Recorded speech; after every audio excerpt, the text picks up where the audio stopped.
Good morning from the eastern United States. Let's start the show.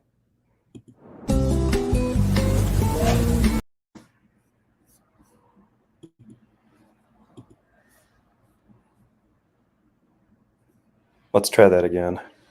I don't think the speakers were activated correctly. Let's start the show.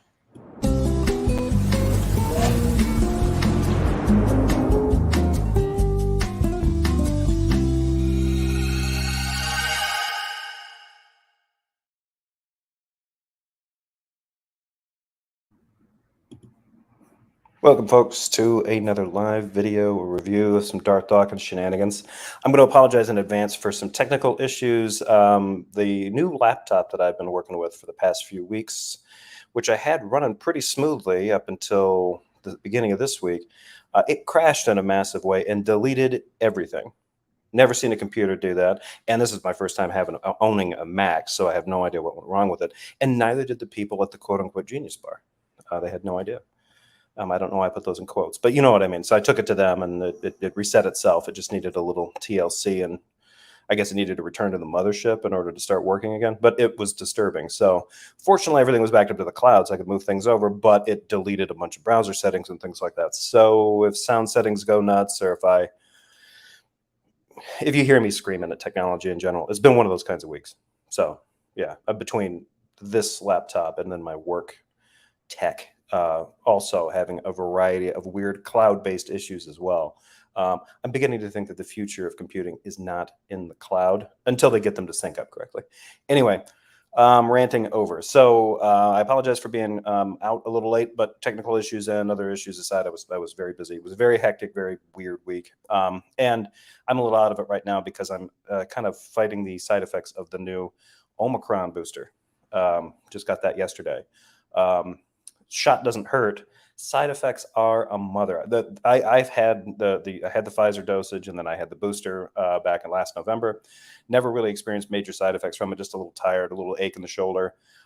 This one kind of kicked my ass, and still kind of is. I feel better than I did last night, but holy shit.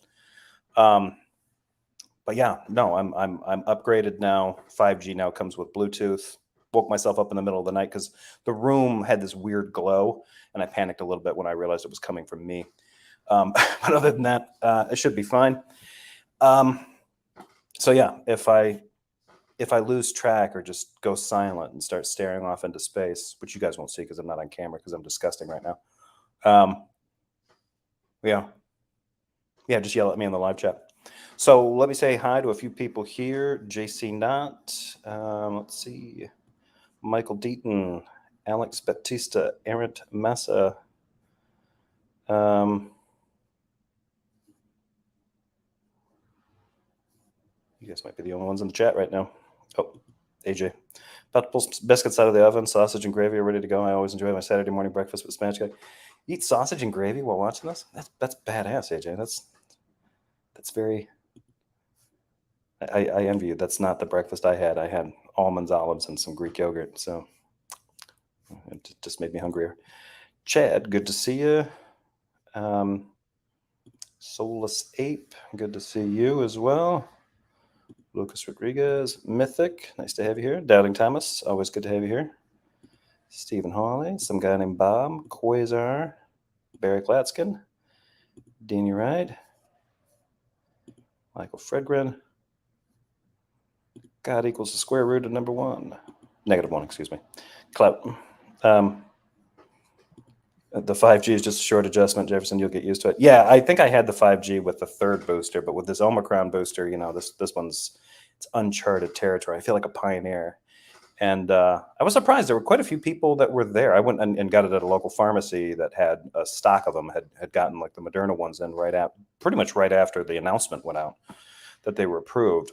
Conspiracy, maybe? I think the government, I'm pretty sure there's a tracking chip in my arm. That's probably why it hurts so bad. But, you know, fuck it. What else are you going to do on a Friday afternoon? It was my lunch hour, and I was just like, you know what? Let's get round 4 with the Omicron boosters in it. See what happens.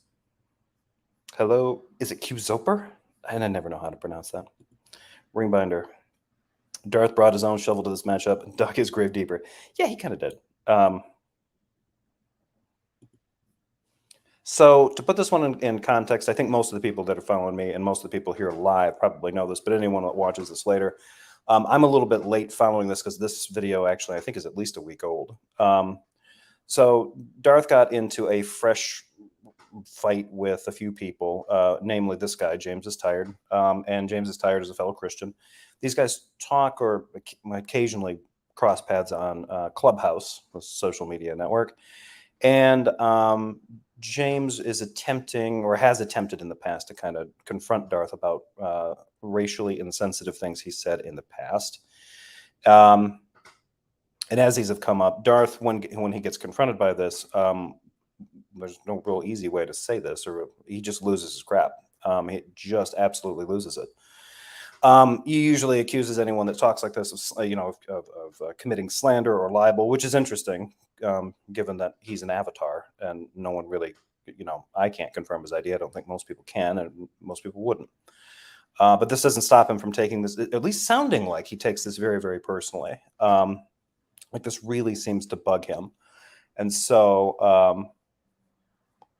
we're going to talk about this a little bit. This one is a long one, so I'm going to try to play through this. I'm going to try not to interrupt it too much, probably speed it up a little bit. And then I might only be able to get to half of this, but there is a point, and I want to, with this video, I want to at least make it to the point, and I probably should have put this in the description just as a little bit of a temptation, a little prize inside. Darth gets, I caught Darth in a pretty obvious lie in this one. And he's been lying about this in other conversations. There was one of the racially insensitive things that he was accused of saying. He was caught earlier, a couple weeks ago, during his disagreements and eventual, reconciliation with Praise I Am, saying that he didn't say this particular off-color, well-worn racist trope during a conversation. And then Praise was actually played that clip repeatedly on repeat by Tom Rabbit to illustrate, like, no, he did in fact say this. So he lied to you then, right? And then when confronted with the fact that he did actually say it, he didn't mean anything racist by it, even though the other two guys, around him may have been racist, right? So he says this to James quite a bit. This seems to be like his full case is people think Darth's a racist because he didn't castigate someone who said something racist. Darth should have caught it and corrected the guy on the spot. And therefore Darth is racist by extension. And it's like, no one has made this claim. Like, Darth is the only one inventing this little straw man for himself. And that seems to like come up and get recirculated quite a bit through this conversation. So that's kind of the too long, didn't read, didn't watch, don't care version of the whole thing. So we'll get this one going. And then, I'll try to keep an eye on things in the chat. Here we go. Hey, Tom Rabbit! I hope you got this for your recording. Hey, YouTube out there. Tom Rabbit likes to record these. Hey, Tom Rabbit! So, James, are we going to discuss publicly or privately your public condemnation of me and accusations of racism, James? What's it going to be, James? I wasn't the one that picked this fight. You're the one who slandered and defamed me, James. So what's it going to be? You going to make public slander statements about me? If you don't want to do this in public, we can do it in private, James, and we can have witnesses there, or it can just be you and me.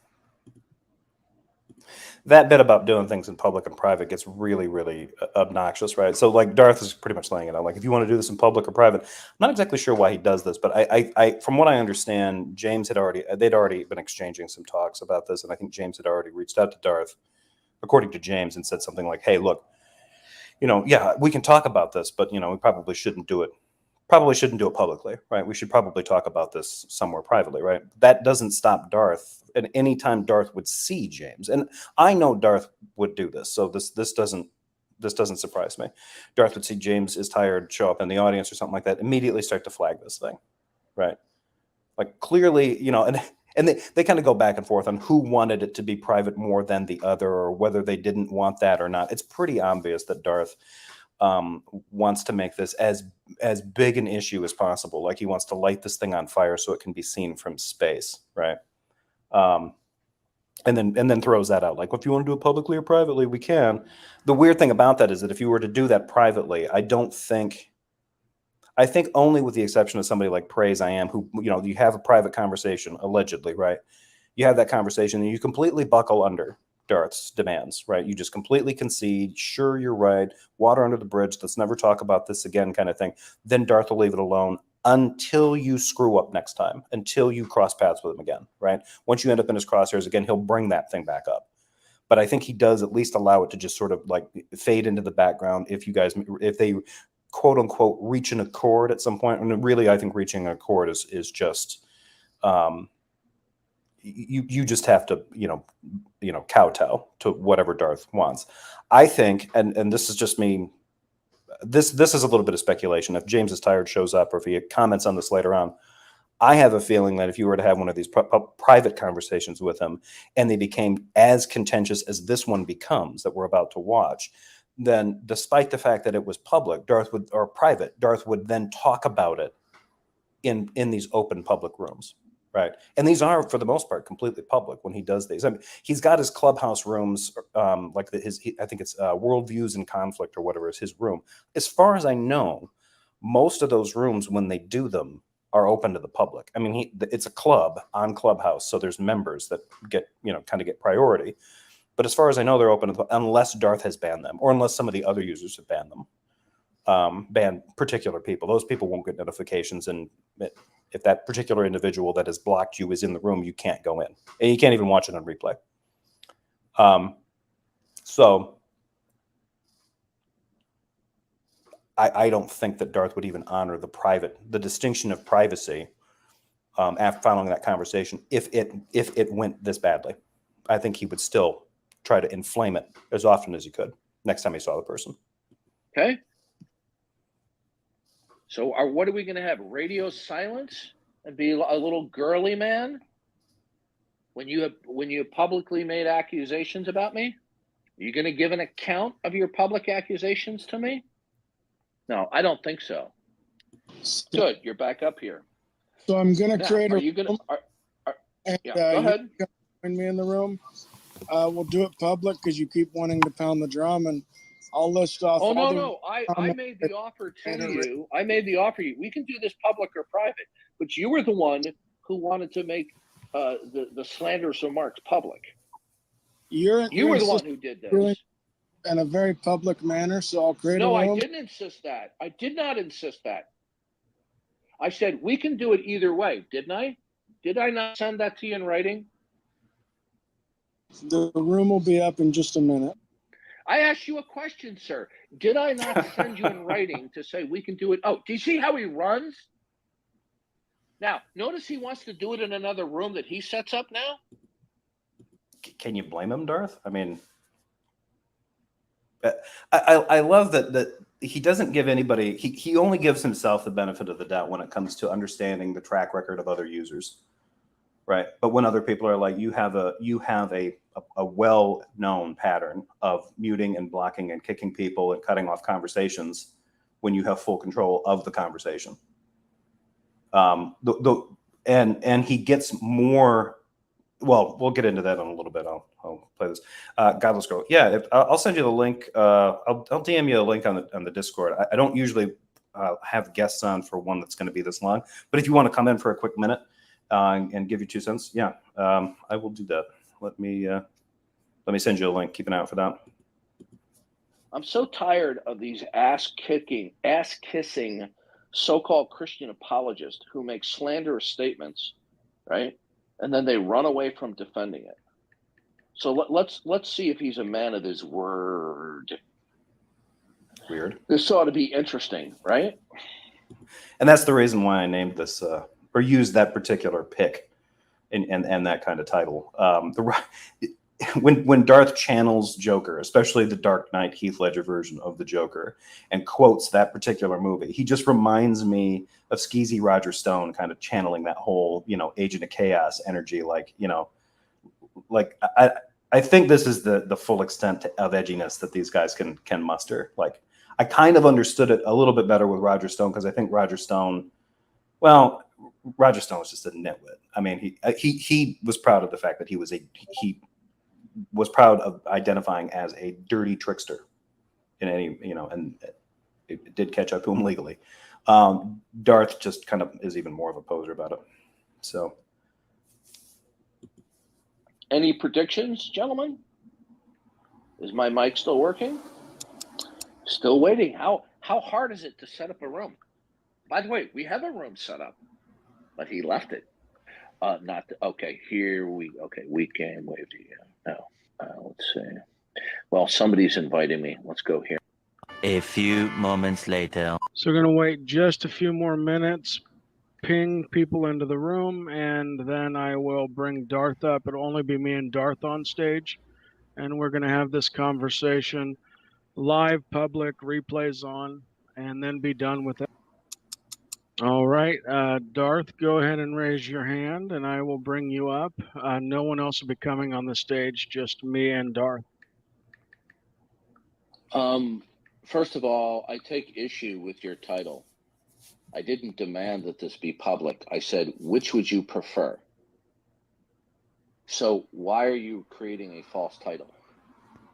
Well, every time that I've told you, hey, let's not do this now, and I've given you reasons. Hey, Darth, let's not give people another room to record and then post about you right now.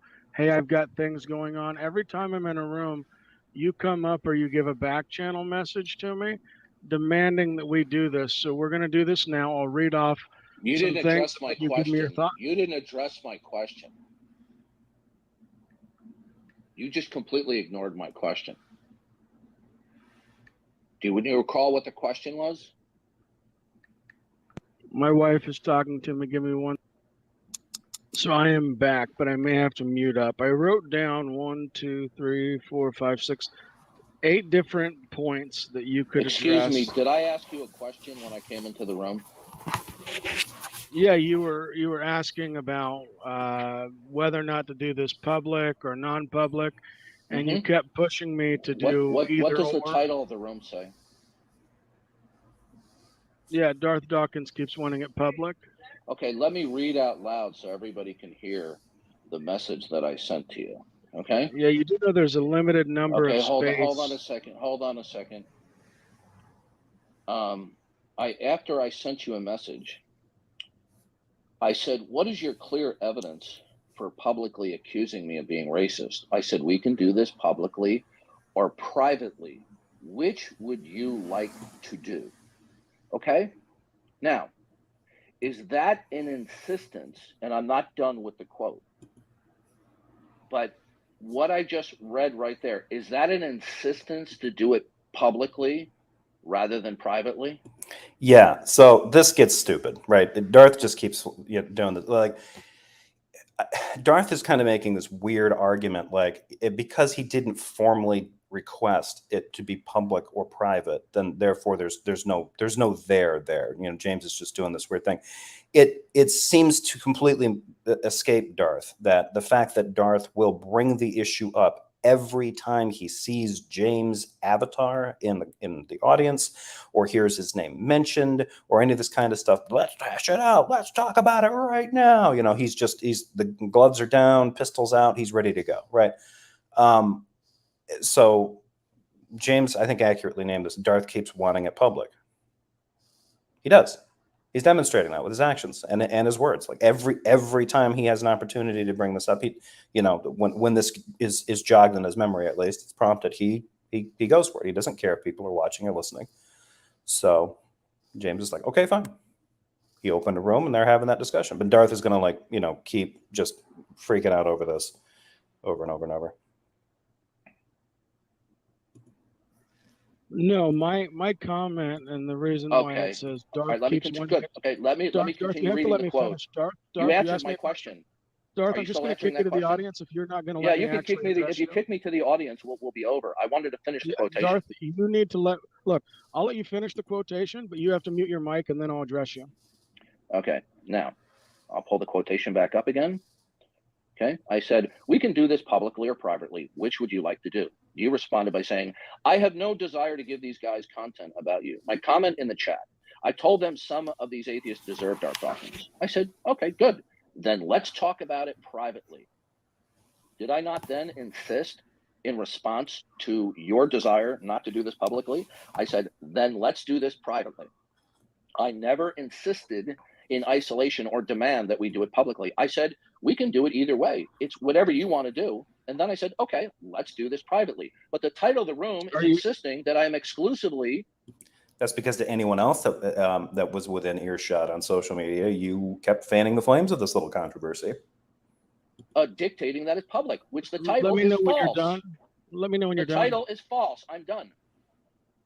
Okay, so the title stating Darth Dawkins keeps wanting it public is that every time I'm in a room, every time that I pop in a room where you're in, every time you pop in a room, you send me a back channel message pressing the conversation, or you call me out from the stage, as you did earlier, making it very public. So your whole wanting to keep it private is negated by the fact you keep bringing it up on public stages and calling it out for me to talk to you. You just did 10 minutes ago, Darth. Basically, you're talking out of your butt on this one. That's it absolutely is the truth. Shots fired. And you and I are going to have to disagree on this one. That's a non Let the audience decide, but I would like to progress. I just, it never gets old for me. I don't know. I don't know why, right? Hearing Darth abuse fallacies in the way that he does, like he doesn't need to even bring that on. Well, that's a non sequitur, as if he's like categorically just, well, by naming it and claiming it, I win by default because, I named the fallacy. Like, you're in a conversation. You're not, granted, it could be, there's something of an informal fallacy maybe going on in sometimes when Darth catches this, but it doesn't sound like that to me with James, right? Like Darth's whole thing is kind of a non sequitur. Well, because I didn't commit to a private one, why am I insisting on making it public? James should have just been really outright here, like, because anytime you have an opportunity to talk about this, if you see me, you put this issue on blast in any public room that you're in. That's why it seems you want it to be public. Like, I know what you wrote me in response. I told you why I wanted to keep this private. James is like, I don't want to give these people more ammunition against you. If we do this kind of thing in one of these rooms, somebody's going to record it, and then there's going to be response videos. Spatchcock. And then, or Tom Rabbit, if somebody's going to record this, right? Clubhouse Debates is probably going to catch it, right? And then they're going to point and laugh at you, right? I don't want that. Let's talk about it privately, right? Darth's reaction was, okay, we'll do it privately, which he's now advertising as like, whatever you wanted to do is fine with me, right? He didn't get a response right away. And anytime he sees James, this just triggers him. And he blows it up in these public rooms where Darth knows people occasionally record him. I don't think they catch him every time because I think there'd be more stuff out there. But so here we are. So they're gonna go back and forth on this for a little bit here. So let's play out. Okay, before we move on, I want to respond to what you just said. That's a non sequitur. Me calling you out for you to discuss this with me when you have steadfastly refused to do so it does not follow from that I'm insisting to do it publicly. I'm insisting that you discuss this with me. I have never demanded that you discuss this with me exclusively publicly. I have only insisted that some guy named Bob. I might be blind, but I've noticed recently that Darth likes to strip context from what he says or does. Yeah, he seems to. He does seem to. The weird thing is that he'll accuse others of doing that, right? He'll accuse others of like, well, you're taking like he does that all the time. He accuses Tom Rabbit of and anyone else that records his videos of recording snippets out of context to make him look bad. Even though, like in this case, this is an hour and 12-minute video, right? And it goes over the extension of different rooms, right? It started in one room that Darth was in and James showed up in, and then Darth called him out. James goes, so Tom's edited this just to kind of show the flow of how this interaction between these two ended up going down, right? James opens the room, Darth comes over. Somebody got a recording of that. They recorded this. And at this point, this concern that James had, right? I'm pretty sure at this point, like if he named the room this, right? And I don't know why James didn't just say this, right? I think he does kind of say it more or less. Just blatantly like, look, you just want to inflame this every time I show up or every time it's prompted. So yeah, I no longer care, right? If you don't care whether it's public or private, I told you why I cared why it might be private, because I wasn't interested in seeing recorded videos about us talking about this contentious issue being played around and more reaction videos being done. But you don't seem to give a fuck, right? Which is interesting, right? It's almost as if Darth wants those reaction videos being done. He wants the message to get out. He wants people, regardless of whether they're believers or non-believers, to see him stomping down on these accusations of him being a racist or being racially insensitive or, a bigot or whatever, however it ends up getting categorized at the end of the discussion. So, yeah, take that for what it's worth. I think part of him kind of enjoys this. The other problem with this kind of conversation, though, is that, and I don't know if anybody else has noticed this, but Darth is more inclined to pretend to be cool, calm, and collected when he's in complete control of a social media room. But when he gets into a situation like this, now he's got to be triggered. He's got to be a little bit baited to go into something like this. He goes into this room. He's not a mod. James can kick him, right? But I'm pretty sure the reason that Darth's doing this is because I think this is unique for Darth. This is how Darth interacts with other Christians that he disagrees with. He's going to go in there and he's going to take advantage of James's tired sense of Christian charity, which is specifically what he's doing. But I think the stress of being in somebody else's room when he knows he could be muted, kicked, blocked, ejected, whatever, I think that increases the stress, and it starts showing really quick here. You give an account to me, okay, right? And I said, I gave you the option, public or private. You said, I don't want to do it publicly.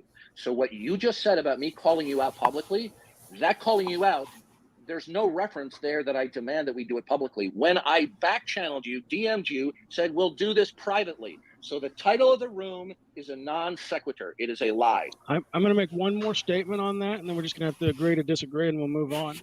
So if I keep going into different rooms and you immediately break up the conversation to call attention to it, to call me out, to demand a conversation, you are doing it publicly, Darth, whether or not you realize that that's public or not. The other thing is I did try to give you a break. I You're did not say, responding hey, to what I some said. of these, Darth, let me finish. So I did say, hey, what I said, right? Darth, let me finish. I let you finish. Yeah. I said, hey, yes, some of these atheists do deserve Darth Dawkins. I made that comment. I sent that back channel message to you. I even tried to get. Fundamentally disagree with James, right? The only way I would agree with James here is if James says that some of these atheists deserve Darth Dawkins so that they will persist in their disbelief of Christianity. Which means then I think James would be conceding that Darth is some kind of weapon the Holy Spirit uses to either instantiate or secure the status of reprobate on certain non-believers. Right. I don't know if James is tired goes in for that kind of particular Christian theology, but yeah, I just disagree with that. I don't think no one deserves Darth Dawkins. No one. James didn't deserve this shit. He does not deserve this, right? And he's a believer. I'm sure he's got lots of theological and possibly political beliefs that I completely disagree with. But I don't think he deserves this shit. I don't think any Christian deserves this shit from Darth Dawkins. The only kind of Christian that deserves this shit from Darth Dawkins is Darth Dawkins and anybody that's more or less parallel with him. Like that Terry Stanley guy or Stanley Terry, however his name is. I swear I've heard him use it in different ways, but tested by fire. The seven day guy. He deserves Darth Dawkins. Give you a break so that we wouldn't have to do this live, and I wouldn't have to read these 10 statements and situations you were in that make me conclude that you're more than likely racist. And we wouldn't have had to do this. So now we're here. Okay, so now you're changing the subject. We haven't resolved the issue. You are repeating the initial claim all over again that I refuted, but you did not offer a counter rebuttal.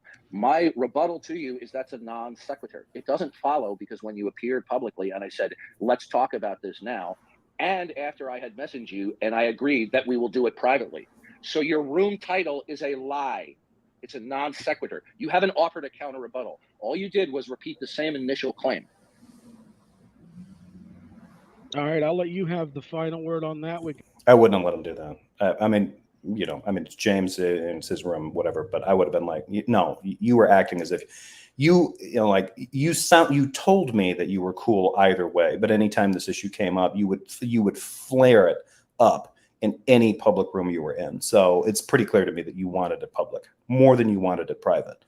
If Darth wanted it private and wanted to put an emphasis on that, he would have reached out to James through back channel, which is very easy to do on Clubhouse, and set something up and no one would have heard about it. But Darth wanted to twirl around and throw his hands up in the air and, oh my God, somebody's accusing me of something, making me look bad, which is hilarious because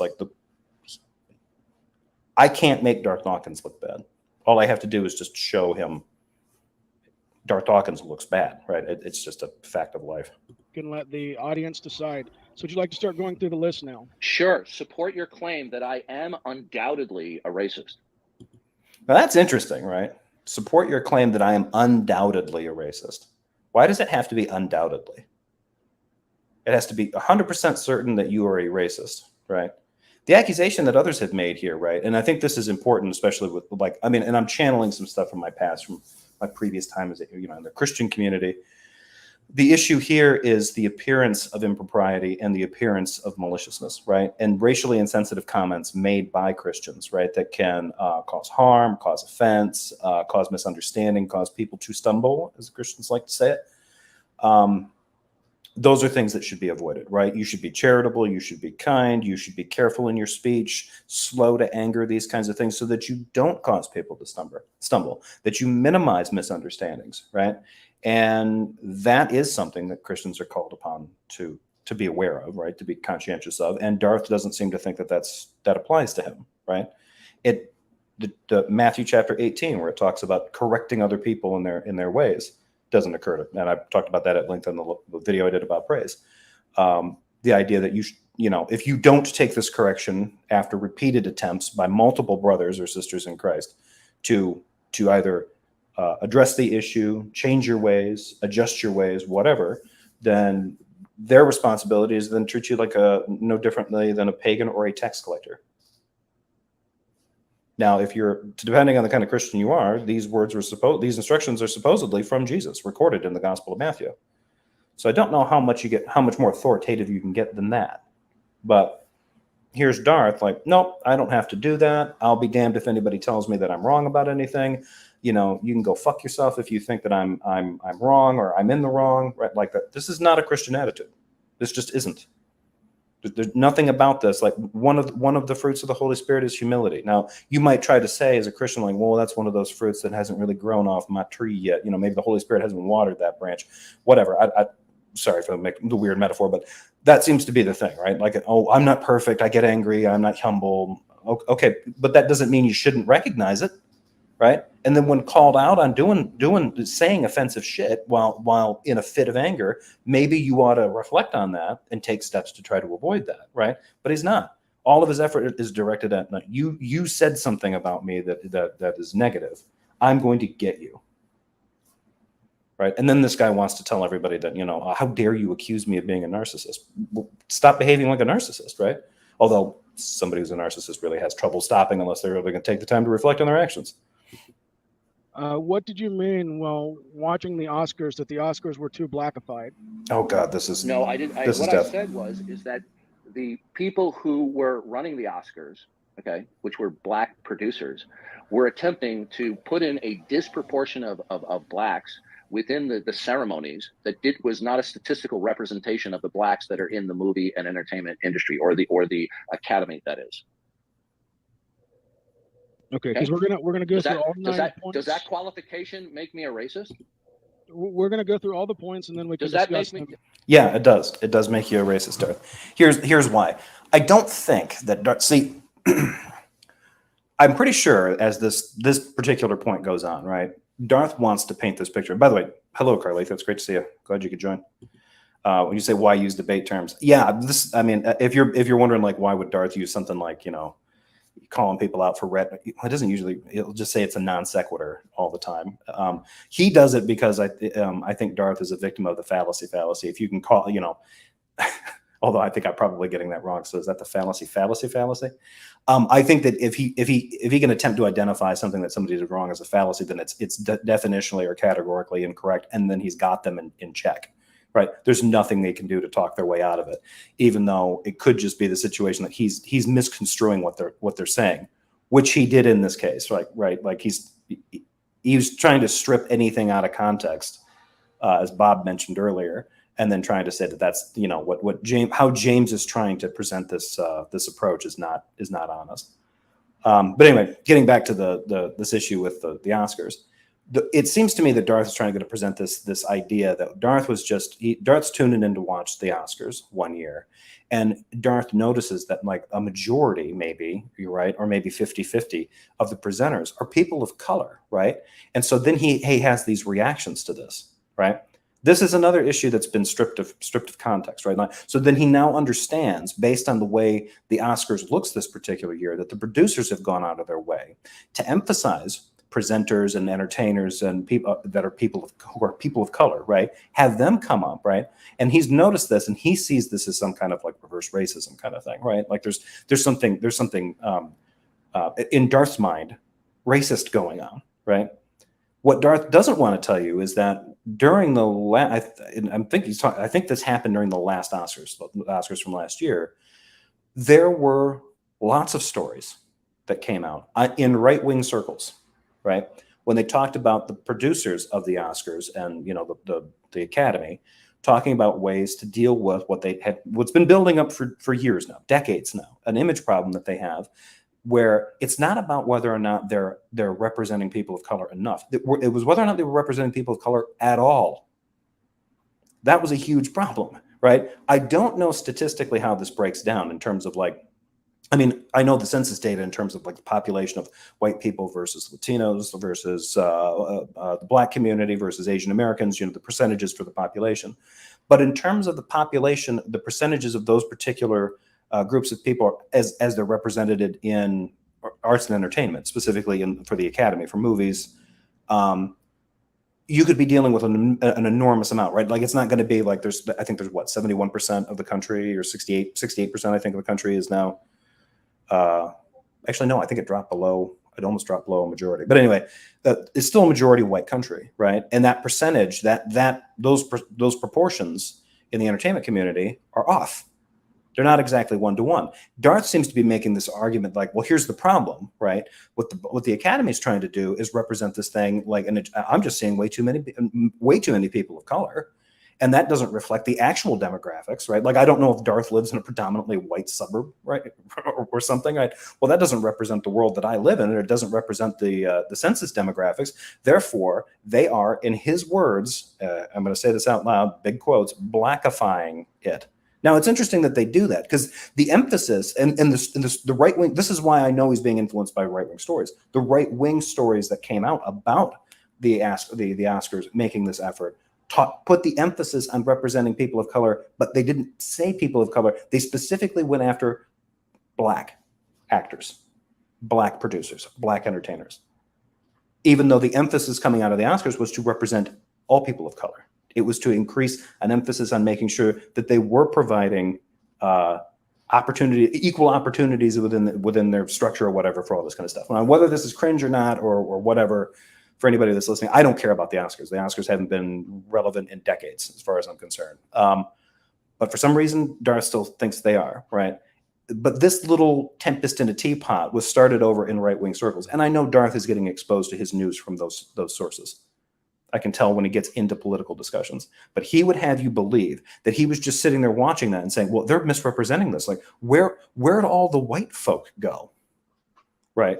Like, he's just confused as to, like, wait a minute, this, and here's the weird thing about that. Why would he care? Like, I don't know why you would even notice that. Like, whoever gets offered to present at these kinds of awards, whether they're people of color or not, should not make a difference to you. But all of a sudden, he's just like, his primary concern is that whites aren't getting enough representation at the Academy Awards. Yeah, he is a racist. That's fucking racist. Like, no one else would give a shit. At least, no one who wasn't a bigot. Okay, does that make me a racist? I would just like to go. Did you watch the Oscar ceremonies?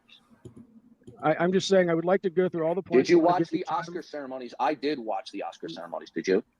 Darth, you brought up. I think he actually says it. I think he repeats the word in here. The quote. I'm discussing it with you. Did you watch the Oscar ceremony?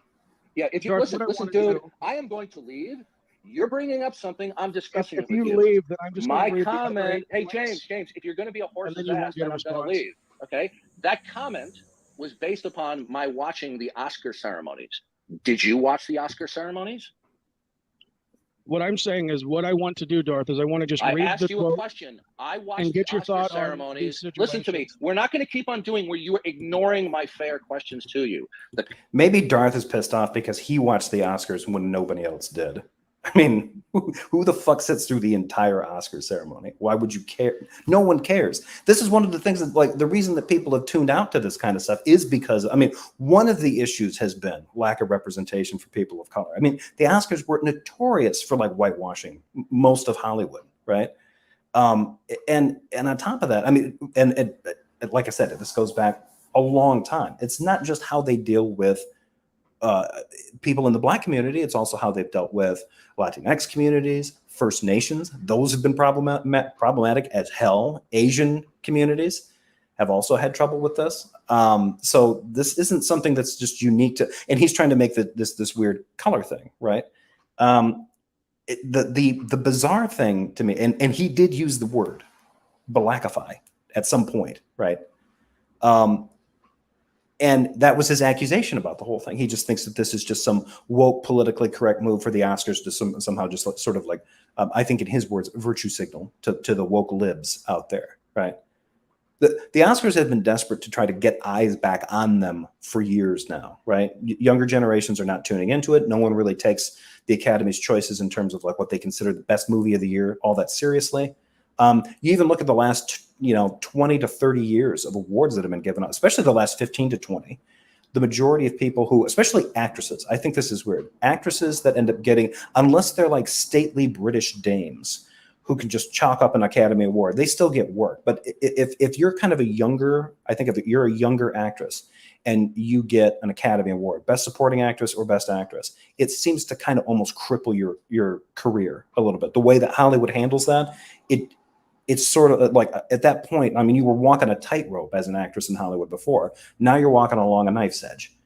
It's insane, right? These are things that people have known. Like Hollywood doesn't really like to talk about it that much, but most people who are fans of movies know that the industry has this problem. They've had this for a long time. It's been on issues of gender, class, even. I mean, how they deal with things like lack of unionization in the computer graphics or the CG special effects arena, things like that. Hollywood is not, these guys always say, well, it's the woke Hollywood left, all this kind of stuff. There is an enormous amount of nasty, stupid, predatory, right-wing, pro-corporate behavior, enough to just thrill the hell out of Darth Dawkins, right? But some of those psychopaths in Hollywood at least put on a good front of trying to be, I mean, think of it this way, Steve Mnuchin, who was the Secretary of Treasury under Donald Trump? I think that was his position, was a major Hollywood producer. Right? I mean, Steve Bannon, I think, was an amateur screenwriter for years and something of a producer in TV and movies for a while. I don't think he was in anything big. But there's a history of people that are extremely right-wing, really radically right-wing coming out of Hollywood, right? And Darth's concern is that I've seen the last 5 awards to be presented. I haven't seen a white person present it yet. I'm offended. There's a scheme going on here. There's some kind of conspiracy to block whites from presenting awards at the Academy Awards. Who gives a shit, right? And even if he didn't use a word like blackify, the fact that he even brings this up as if it's some kind of societal concern is a little bit insane, right?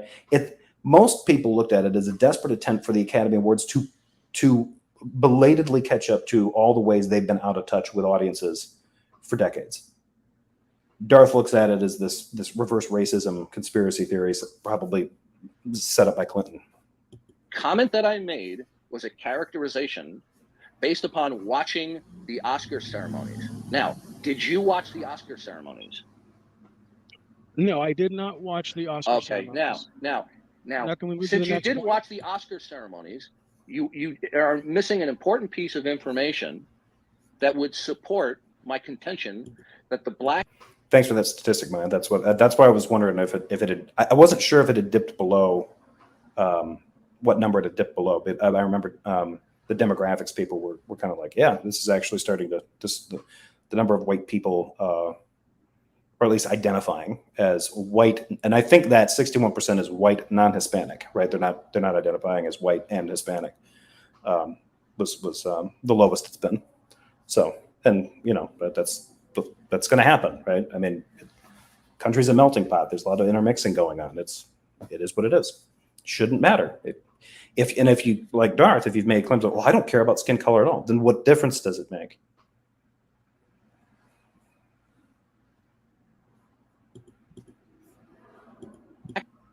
Producers were trying to include a vastly disproportionate number of black presenters to a minimum of non-blacks, which was disproportionately not representative of the Academy members and the performers.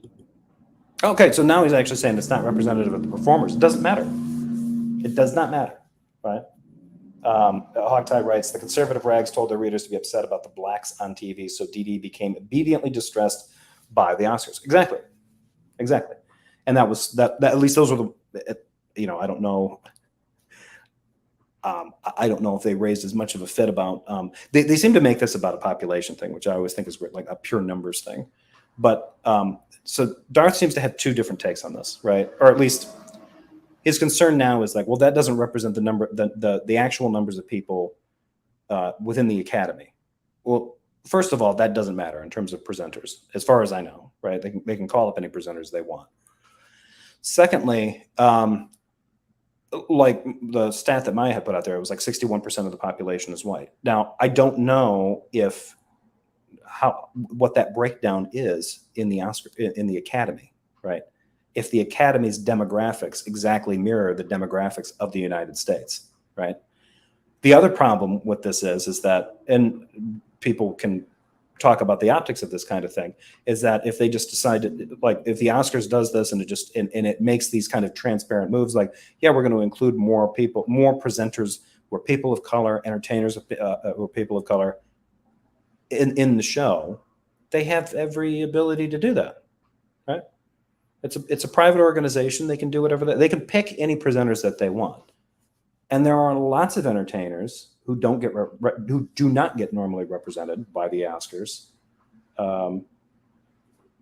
who now they're kind of paying attention to that. So, big deal. I mean, at the end of the day, it's people presenting an award for a movie, and they're probably giving it to the wrong movie. Sorry.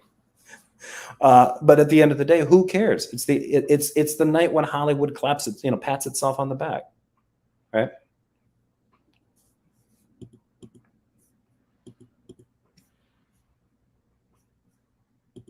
Now, do you dispute my statistical analysis? What I would like. Did he do a statistical analysis?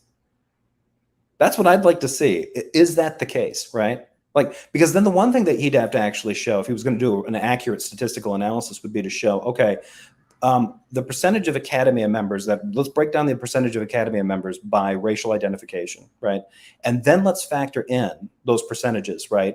And then the percentage of presenters per show per year for the last 3 decades, and see how those proportions match up.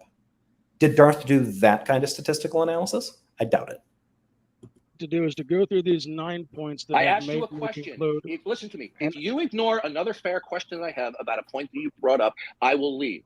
I consider you're evading my question as deceitful. Your title is already deceitful. Now, do you want to dispute my statistical analysis after watching the full Oscar show, which you didn't watch?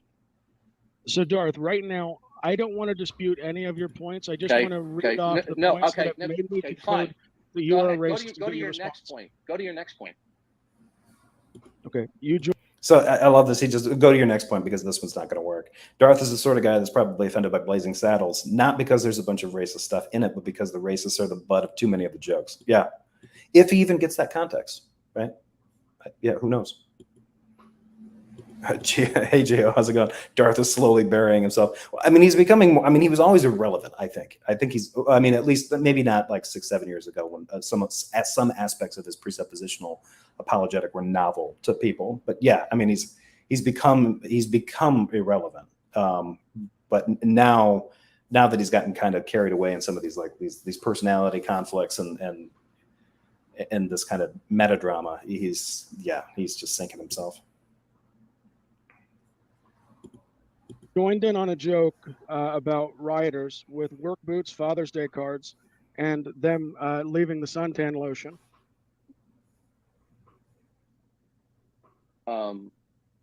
there were rioters who were burning and pillaging businesses. And what was my statement?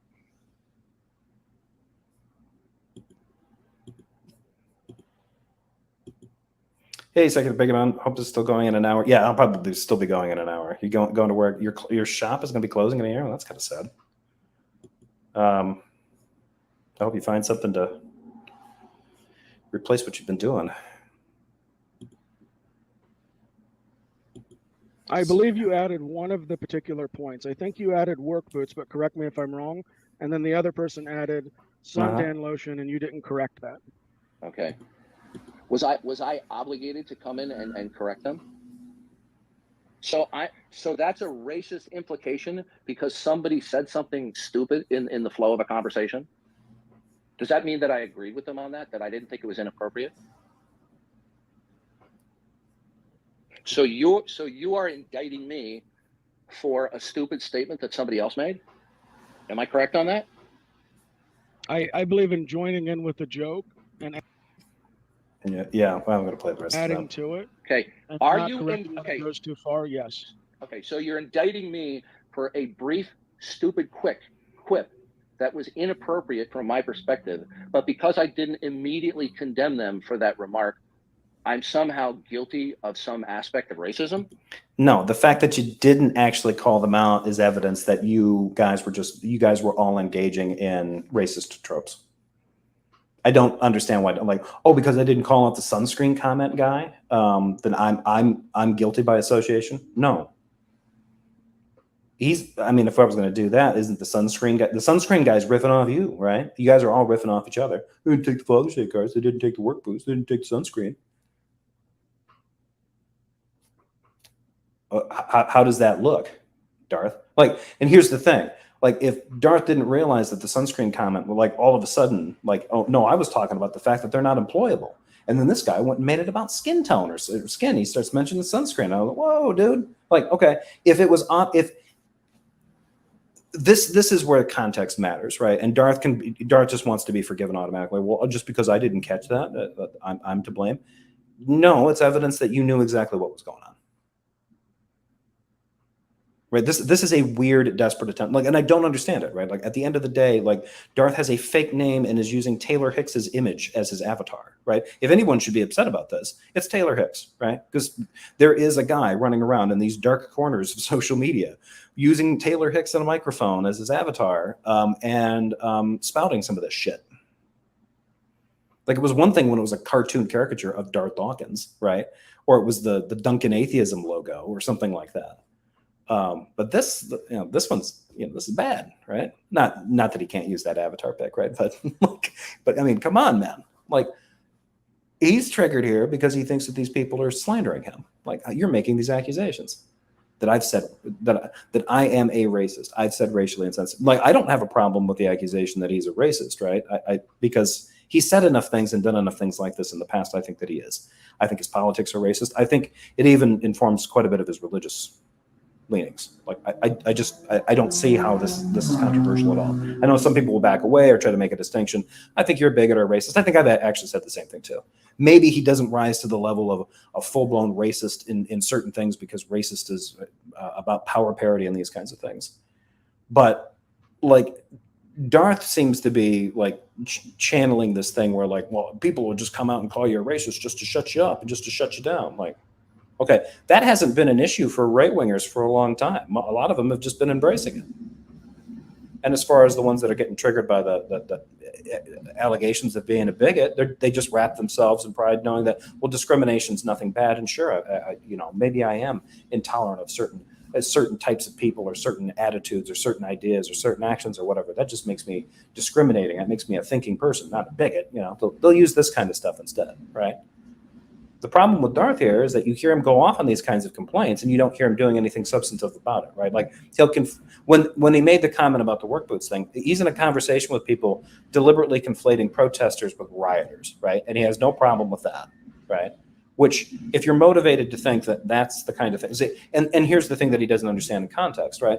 He would defend the January 6th rioters. He defended that shit. But if people of color come out and march against the issue of police brutality, police killings, then all of a sudden their motivations are impure, that all of them riot, right? Like, you don't really get a lot of nuance there. But you talk about the January 6th people, all of a sudden he's chopping it up super fine, right? All sorts of excuses, lots of nuances, lots of extenuating circumstances that he does not apply to other groups that he disagrees with. That when you think like that and approach things like that, that is evidence enough for me that that's a person that is prone to bigotry, right? And it's not just people of color. He's obviously bigoted against the LGBTQ community writ large, including people who are only in the A part, the allies, or is asexual. A might be asexual, but even allies in the LGBTQ community, he is bigoted against them.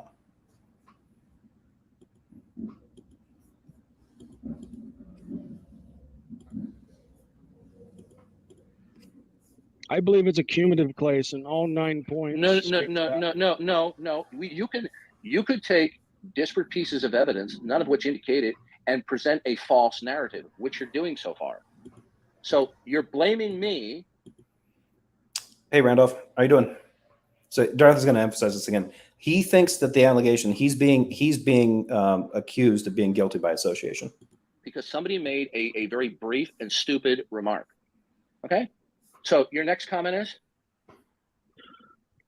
So you used the N-word to mock a person of color during a live. This word did is I use? interesting. You used the N-word. I'm not going to say it. Hold on a second. I got to switch my headset.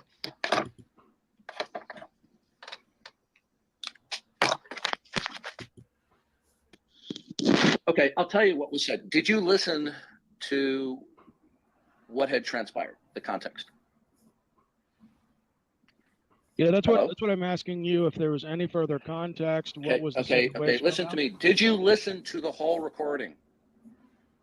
What I heard was about a minute. No, actually, it was longer than that. The word that I said, and I'll spell it out so people don't accuse me of being racist, was Nigga. Okay? Now, what was the context in which I invoked it? Yeah, that's what I'm asking you, because it seemed in a mocking fashion. Do you?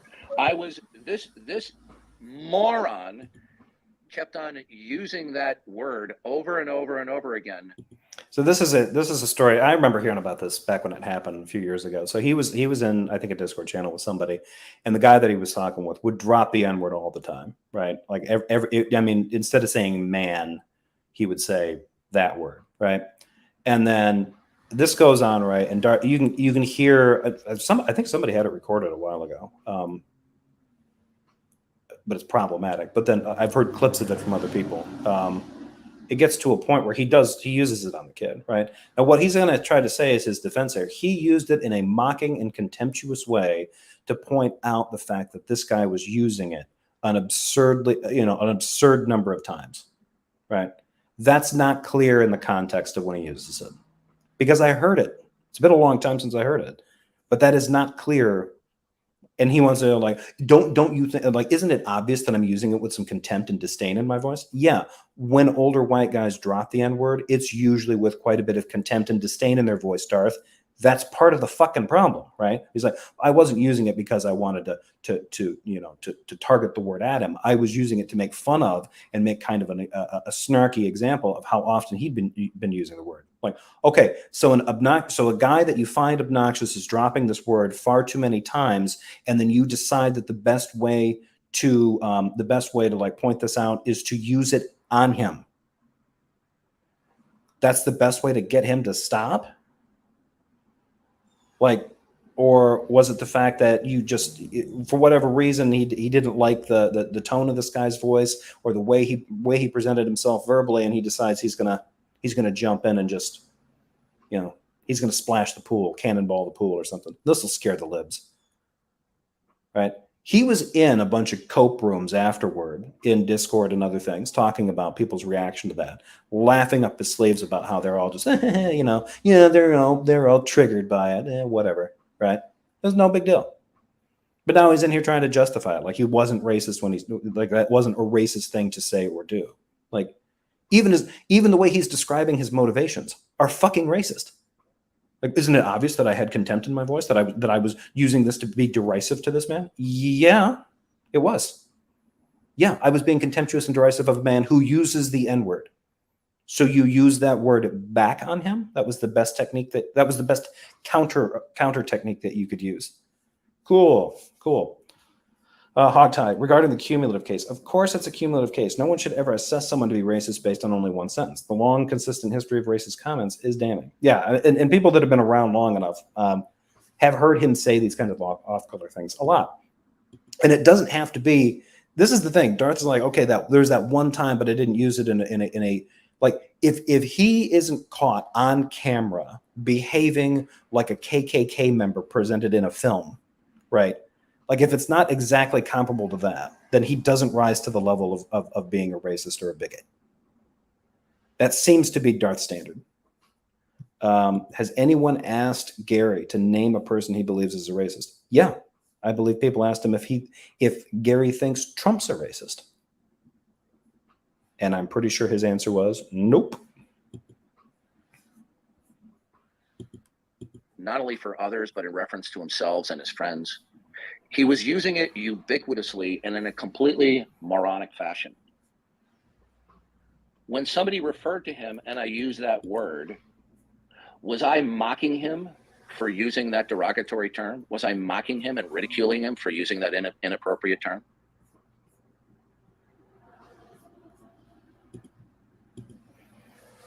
Yes, that was inappropriate. It was inappropriate to use that term in order to mock him. Regardless of whatever technique you thought you had in your head, it landed like, with a flop, right? It was like a fart in a car. Actually, it was more shocking than that. It was like a demon cloud appeared in the middle of your car and started killing you and your family, right? Like, I mean, that's kind of how that comment landed. And it's like, well, what's wrong with that? I mean, what do you mean what's wrong? Yes, it's inappropriate to use that language back at somebody, especially if you think it was inappropriate for the person you were using it against, but they were using that word too often in your general direction. Like, what? I mean, what triggered you to? I mean, the only reason that you would do that is to intentionally shock people, right? Like, this is the thing. Like, Darth got to a point in that particular conversation where he decides to push it a little too far, right? And he does, and then he goes on and tells people like, yeah, he shoots from the hip and he plays it straight and he says it like it is, and none of these woke, virtue signaling libtards or whatever can tell him what to do, and then react like this to accusations of racism. It does not track. Darth's new nickname should be Takeoff Heckler. I'm stealing that, Benghazi. I'm going to steal that. And by the way, see you later, Doubting Thomas. It was good to have you here.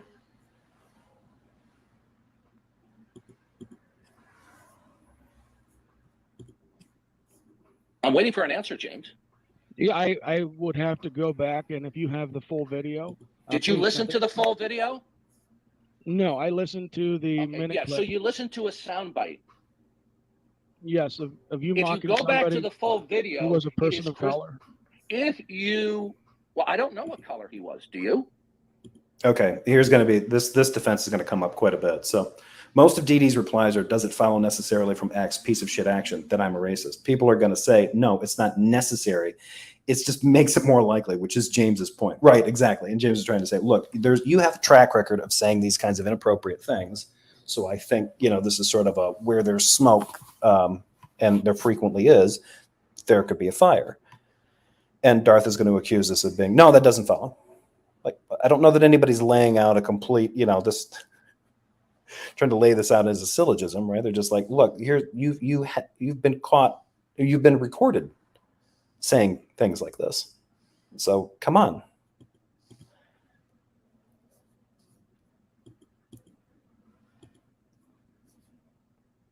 Do you know what color he was, James?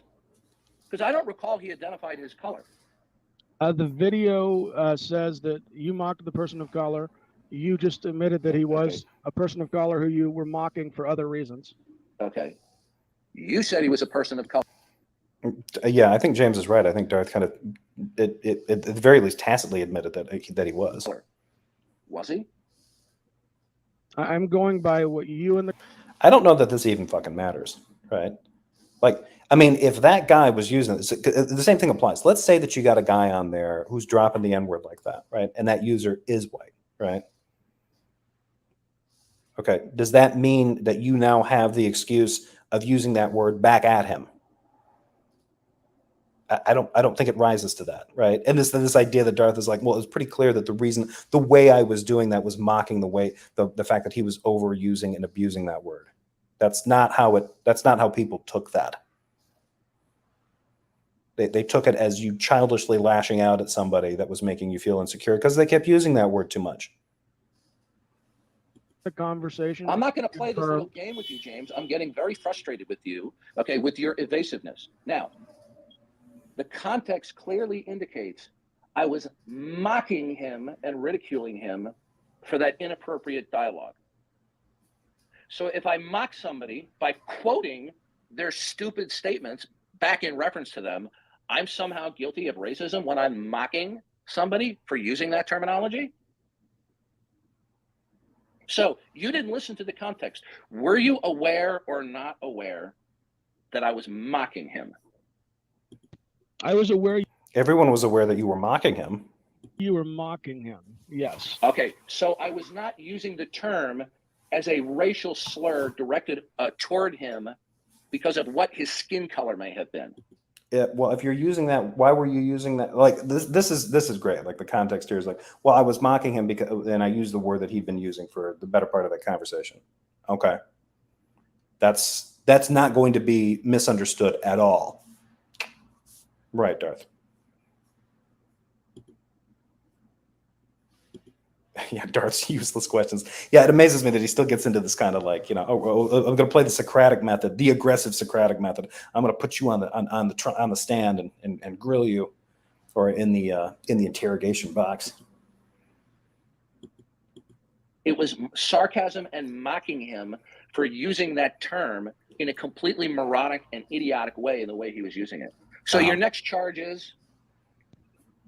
The other thing I think is interesting, like, I don't know if Darth is doing this because he doesn't want to get canceled because he's a racist, right? Like, and most people, when they brought up these allegations before, if it's coming from some of the atheist side, like even like Tom Rabbit has said, like, I don't think that Darth is like some white supremacist Klan member type, right? And I don't think he is either. I don't think he's got the grapes.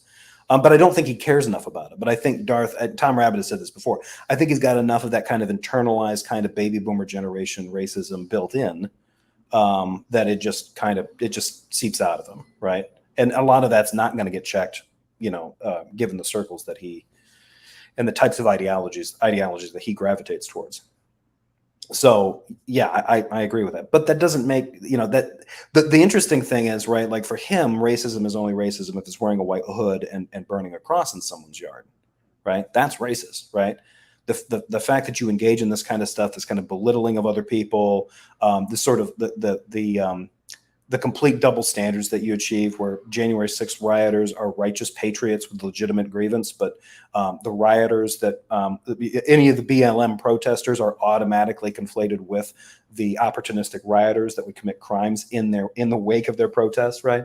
Like, those are evidence of some real problematic attitudes that Darth holds. And those are kind of ingrained racist attitudes that a lot of Americans have. A lot of Americans struggle with either reflecting on them or upon reflecting on them, even dealing with them after that.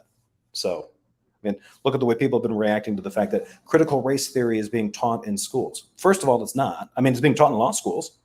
It's being taught in grad school.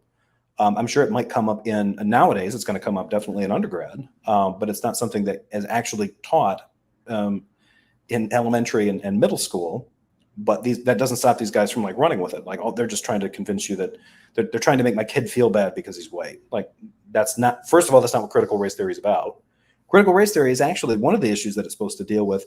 It are the attitudes that Darth has and how those attitudes inform people's decisions when they make law, when they're in a position to draft and create law, right? Because those particular biases, there's a thread that runs through that can lead to some unintended unintended consequences. That's the point of critical race theory. Darth is exactly the kind of people that was targeted towards, right? Because he just thinks that it has to be cartoonishly white supremacist to equal racism, right?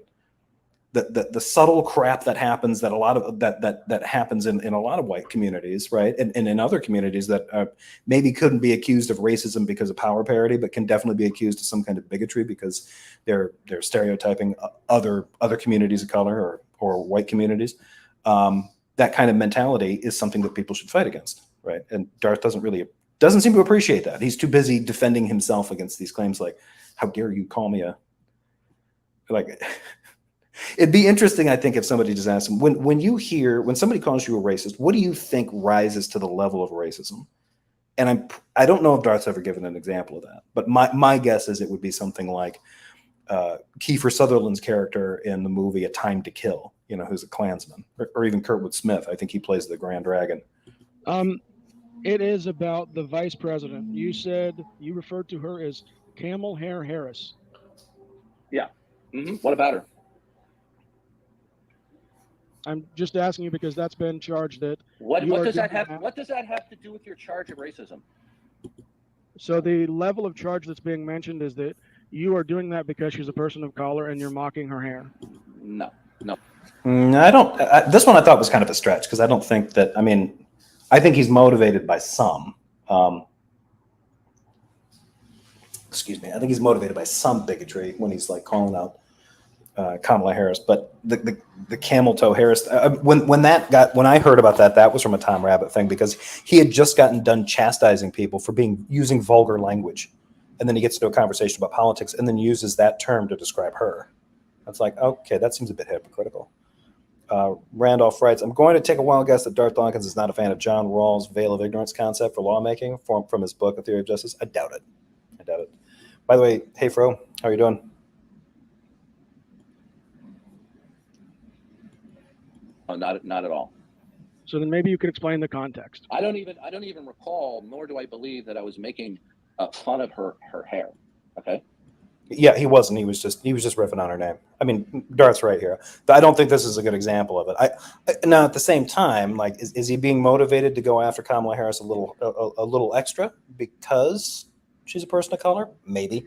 I mean, if the psychological motivation's there, it's possible. But I think that particular insult, the reason it was called up initially by other people was because he got on his high horse and was talking about the use of offensive or off-color language, and then like shortly afterward referred to the vice president as that. The only thing, I'm not sure if she was vice president yet. Well, she's currently the vice president now, so, but either way, still, not a great look. If you're going to call people out for using off-color language or being offensive, or lewd, and that kind of thing, and then you say camel toe, you might be a hypocrite. And by the way, does she have hair that is indicative of let's say, black people? Good point, Maya. Yeah. Darth hates women. He'd criticize Darth, her. she's a person of color. Okay, we know what her hair looks like, but there's no reason to mock her hair. I believe she's half Pakistani, right? Now, your next charge is? Okay. You were referring to tribal communities as spear chuckers. I was referring to indigenous people in the Amazonian jungle as spear chuckers and bow and arrow shooters.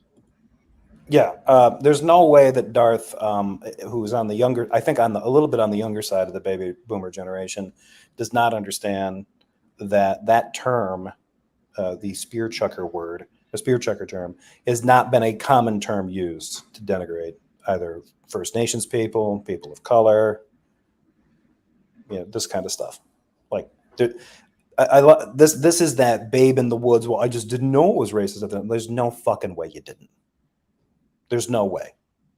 He knows, and he knew, and he's continually used this little defense before, like, well, I'm just referring to them as, do they not use spears? Like, that's not what that's not how that term lands. And again, if James wanted to be real consistent in this criticism, like, look, if you're going to be on social media and you are making an effort to present the gospel, right, or to present a defense of the faith, one of the things that you need to be careful about is being misunderstood, right? You need to take guard and be on guard about being taken out of context. And when you use comments like this, make statements like this, use denigrating language for people. They don't even have to be Christian. You're using them on the quote unquote enemy out there, the non-believers and stuff. It does not look good. It does not look Christian, right? And I'm not sure, I mean, I think James is tired, right? True to his word. I would be tired of having to correct somebody like Darth Dawkins about this. He's not a good representative for Christianity in any way that you wanted to in any direction you wanted to point it, right? If you wanted to be kind of the strident, severe kind of Christianity, Darth's not it. He doesn't represent the kind of discipline necessary for even the kind of Christianity he seems to be advocating for. The tough Jesus that comes back and deals out punishment to the unbelievers at the end days, right? Okay, that requires discipline and stuff. When you hear this guy talk about him, he's eating his lightly peppered egg sandwich and playing with his Apple Watch and watching reruns of old SNL seasons and stuff. Like, I just get this. And then when you hear him talk and get worked up about some of these goofy ass political and social issues, this is not a person who is particularly hard, right? He doesn't sound like he's the stoic, straight shooting badass. He just seems like a complete and total, well, to be frank, he just seems like any other normal weak person who fronts and stunts on social media. So he doesn't match the kind of like the super strong MMA style Christianity that he seems to think is kick ass, and he doesn't represent the hippy dippy kind of stuff, and he doesn't even come in a soft middle, right? So any Christian, I think, from almost any stretch can find something about Darth to criticize, right? And too many of them, I think, allow his personality, the fact that he's so obnoxious and overbearing when he's presenting his arguments, they're willing to allow that to go on because they think it's a good challenge for the atheists. It is not a good challenge. The argument might be a good challenge for certain people who are inclined towards philosophical and theological arguments. But in terms of spreading the faith or spreading the ministry or sharing the benefits of Christianity, it certainly is not good for that. And every Christian that is exposed to Darth and is in his not, they don't even have to be allies or whatever, but has an opportunity to talk with him, should take the opportunity to point this out to him, right? They don't have to accuse him of racism or bigotry or any other nonsense, right? Not that I think that those accusations are nonsense, but they don't have to take it that far. They're just like, look, let's say that you're right, and everything that's happening here is you being taken out of context. That's my concern. You represent Christianity, and you keep getting taken out of context because you keep using language you shouldn't be. You're using denigrating language against women, denigrating language against people of color, right? Even if I don't care why you did it that way, but it gets taken out of context and it makes you look like, and this seems to be Darth, like I refuse to allow you people to make me look like a bigot, right? It's your fault you took it that way. Like, no, Darth, it's your fault. You chose to present things that way. And he can't take responsibility for this. And that ultimately is the reason why he does not live up to the diehard, hardcore, kick-ass kind of Christian, the one that's going to take names and kick ass against evil in the end days, Lord of the Rings style. He will not be that guy. He's not going to be a soldier on the front lines. He's going to be complaining about his back hurts and looking for a comfy chair and a good sandwich to eat, right? He's going to be exactly where I'm at, right? Looking for a cool place in the shade, a comfortable place to sit, good food, good company, which Darth can't ever find because he's bad company anywhere he goes. Now, when they are depicted from cameras, what are they holding in their hands? Sometimes these unreached people that are seen on drones and cameras are usually depicted as having one or other object in their hand, which are bows and arrows and spears. Sometimes I've seen photos where they have buckets of water. Okay, sir, I'm talking about unreached people. I have seen more than my fair share pictures where they are depicted as carrying spears and bows and arrows. I have always referred to them, these unreached people, as being unconnected to modern civilization, depicting their rudimentary weapons of warfare being perfect. As I recall, Darth was talking about the people on a remote island in the Indian Ocean that is the other side of the world from the Amazon. Yeah, I believe he was. I can't remember the name of the people and the name of that island, but it is remote, and the locals there are particularly hostile. They don't want I think some of them are aware of foreign and technological influences. They don't want anything on their island changed. And I think the reason that conversation was happening because that one kid who was a missionary took it upon himself after being warned multiple times, got a boat and went to that island and got killed. He was told not to go. He's like, that island's off limits. They're extremely hostile to outsiders. If you go there, you will at very least be harmed. You will likely not come back. He did not come back, right? And it became an international story. And I think that's when Darth started referring to them as, you know,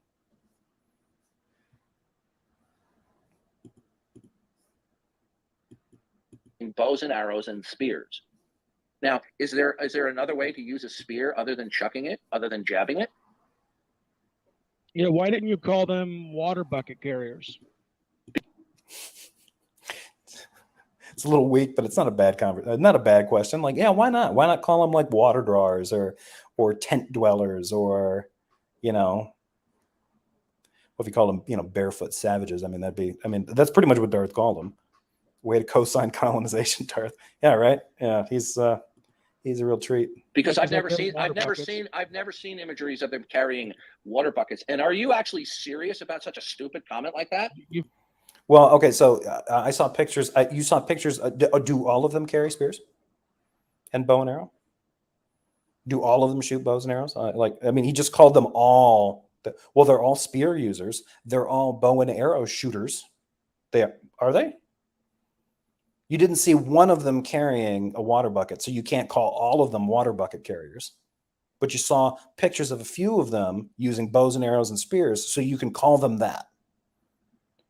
So it's okay for Darth to reduce them to that because he's got photographic proof of a sample of these people using some primitive weapons. But it's not okay for James to assume that these people probably also gather water, right?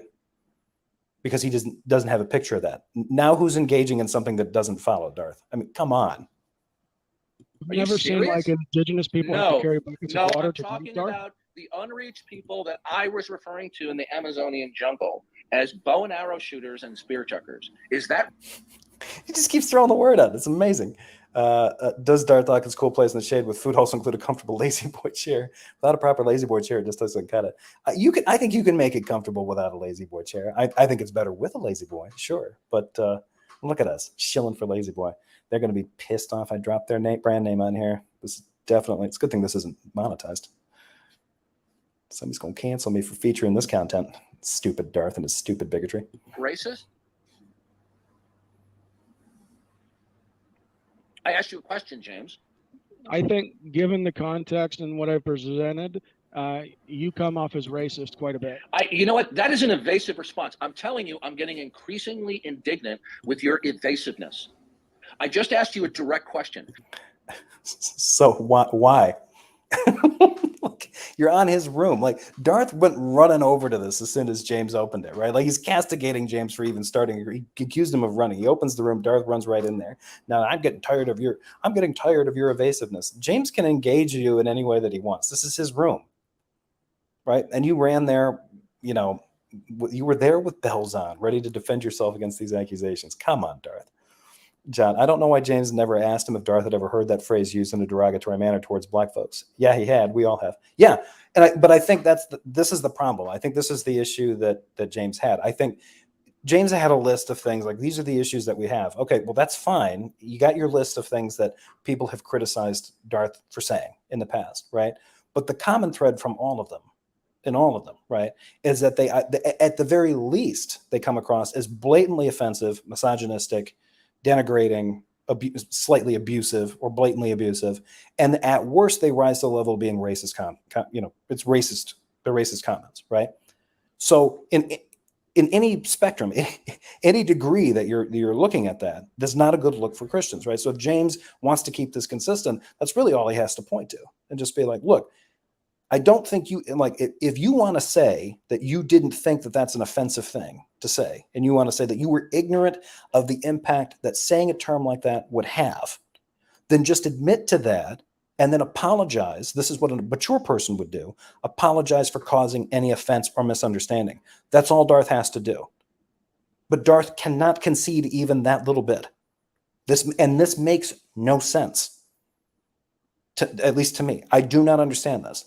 Like, if Darth wants to preserve his reputation and improve it, right, then the easiest thing for him to do is like, well, okay, that's not what I meant when I said that. I apologize that misunderstanding happened. I won't use language like that again. Easy. I didn't realize that. I was ignorant. I apologize. You know, I don't want to be misunderstood. I was talking about people that are living a primitive lifestyle. I didn't mean to say a word that automatically made people think that I'm using a racist word to just, you know, just be dismissive of them. Easy enough. Problem solved, controversy over, rebuke received and endorsed and approved, you know, or whatever. Like, okay, we'll move forward and I'll do better.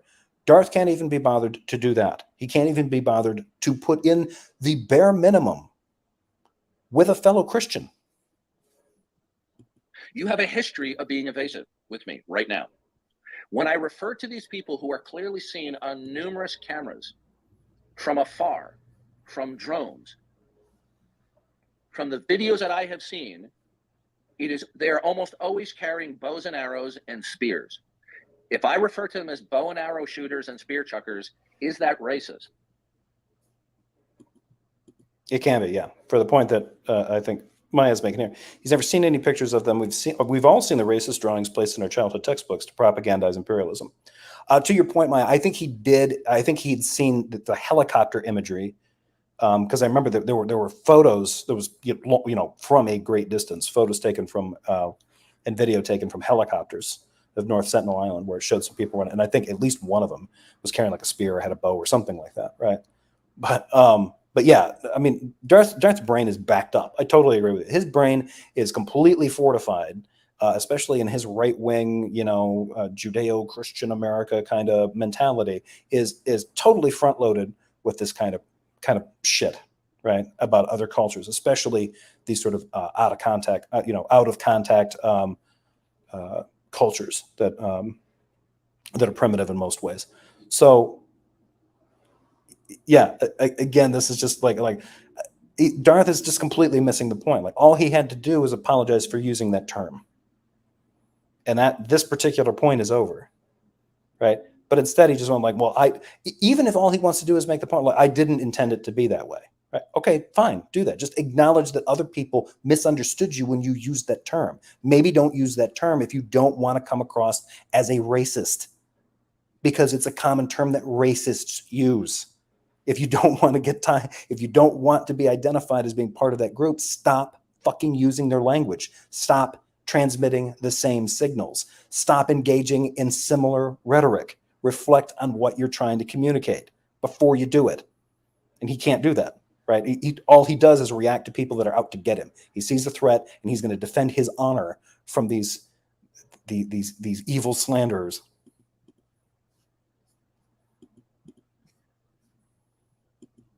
Why is anybody supposed to care how indignant Darth gets? Yeah, it's a weird thing. I'm like, well, you don't want me angry, do you? Like, no, Daddy, no, don't get upset. No, we can have a good afternoon. Just please calm down. I'll take back everything that I said. Like, I can only imagine what it would have been like to have been a fly on the wall for any moment of this guy's upbringing as a kid, right? Like maybe his parents were okay, but if they were like pretty cool and laid back and easygoing, I bet as a kid he was nothing but fucking drama then too.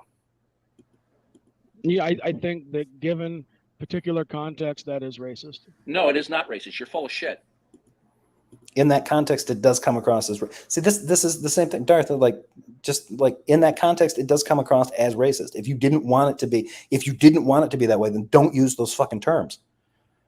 DD hate list: atheists, women, blacks, Latinos, amateur interlocutors, overtalkers, filibusters, argumentatives, trolls, stalkers, evaders, Catholics, some Christians, Muslims. You forgot weed smokers, fans of weed. This is a good one. Darth puts the sus in Jesus. It's not a racist statement. I'm describing their crude weapons of warfare or hunting as a visual indication of their backwardness and their detachment from modern civilization. It's not racist to invoke the fact that they're using crude and carrying crude weapons. There's nothing racist about that. You're full of shit. Next. So the next one is, you have been documented on numerous occasions speaking badly about Dr. Martin Luther King. Yeah. Oh, God. Okay, yeah. Now we're getting into some good stuff. This is out of control. King was not a good person. Does that make me a racist? Okay, so here's the thing. So he wants to say Martin Luther King is not a good person, was not a good person. What he's going to point to are facts about things that some bad things that MLK did in his past, right? And then conclude from some of these issues, right? Now he's going to go into the laundry list, right? But where this list goes, well, so play this through, and then I will. It's going to be time for a little bit of preaching.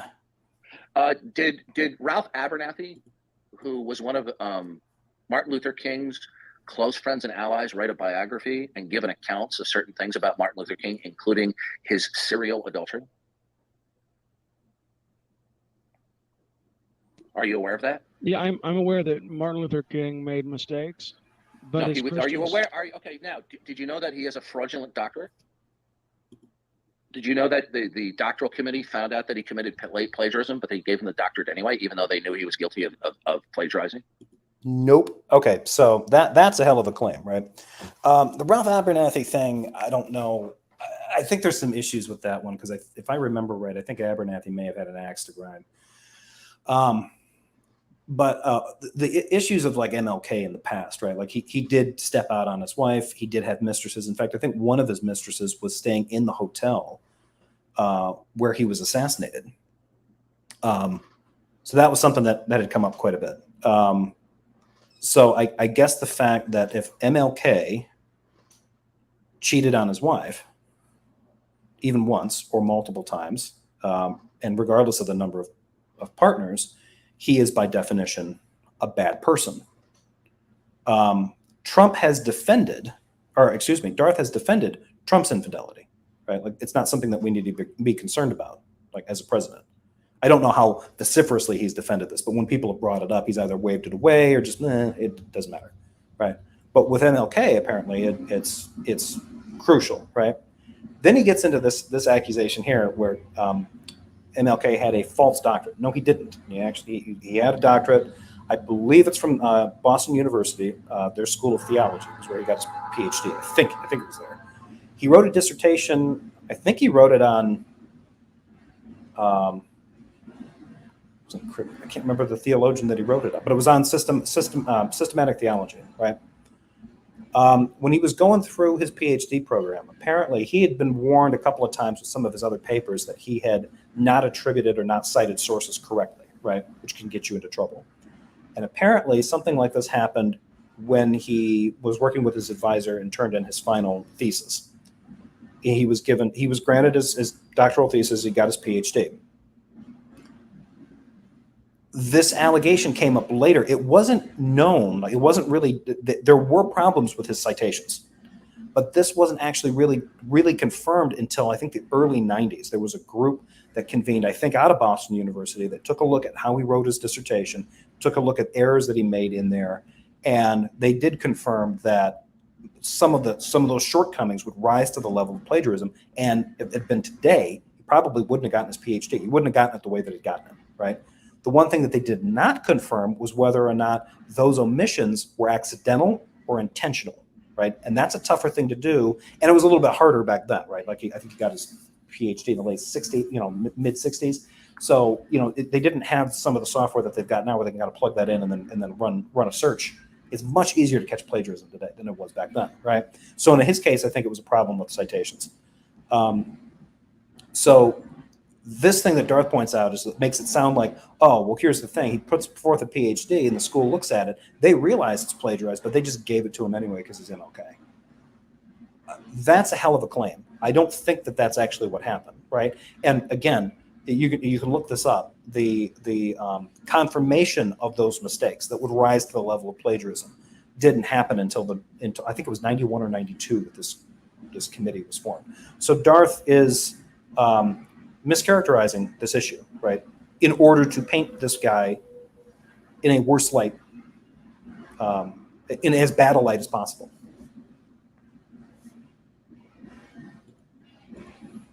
Yeah, I am. There is a particularly large freight train going by. Yeah, sorry that's getting picked up.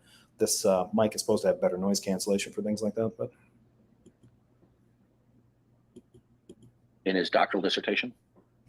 No, I have not heard any of that before. Okay. Are you aware of the fact that there are numerous filing cabinets chock filled of surveillance, videos, audio recordings, and detailed writings from FBI agents as to his secret activities? Did you know that? This is another good one. John Rapp, thanks for stopping by. Yeah, and I'm sorry. Yeah, we can't all live in Australia. It's just not.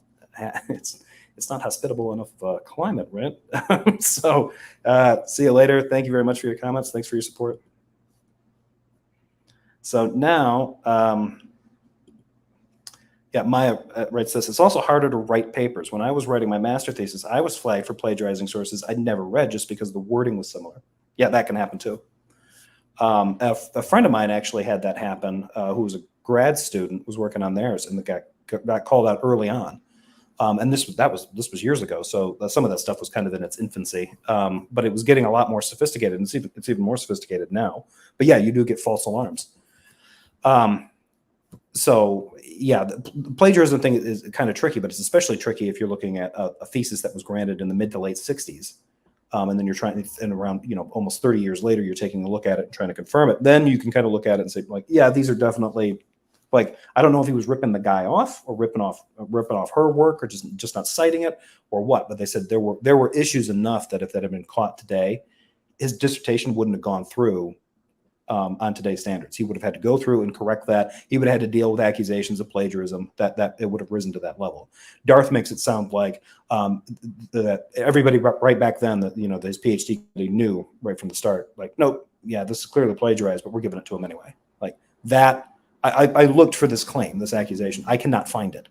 And I would imagine that the places where I can hear that claim repeated are the kinds of websites online that would get me put on a couple of different watch lists. So I'm not going there either. But now Darth is going to get into the FBI's list of MLK shortcomings. I'm sure that he was surveillanced by the FBI, but no, I'm not. Did you know that there are numerous filing cabinets filled with this? And in fact, the King family sued sometime within the 1970s to procure all of the FBI files of surveillance on King and his activities, what he was doing out of the public eye, because they didn't want it to go public. And they claimed that it was a part of his estate. And the federal judge at the time, you let me know if you are aware of any of this, or let me know, say I was not aware of this. And that the federal judge at the time decided that he was going to seal the records until 2027. And this was a ruling that took place in the 1970s. Were you aware of that? No, I was not familiar with that. Not aware of it. Are you aware that we have clear and compelling testimony, direct and indirect, of his communist sympathizing and affiliations? Direct and indirect? Wait, how does that rise to being? How did he put that? Not aware of it. Are you aware that we have clear and compelling testimony, direct and indirect? I don't know about you, but indirect testimony, I'm not sure what that is, but that sounds like hearsay. I don't know how compelling and clear that is, Darth. And he was not a communist. There's actually, in some of the newer biographies that have been written about him, he was not a communist sympathizer. His communist sympathizing and affiliations. His groups were affiliated with the Communist Party because the communist parties were involved in civil rights. But there were multiple times during his work where he wanted to write either op-ed pieces, articles, something denouncing communism, American communism, communism writ large, because he believed it was ideologically inconsistent with Christianity. And he was talked out of it, at least on two separate occasions, I believe.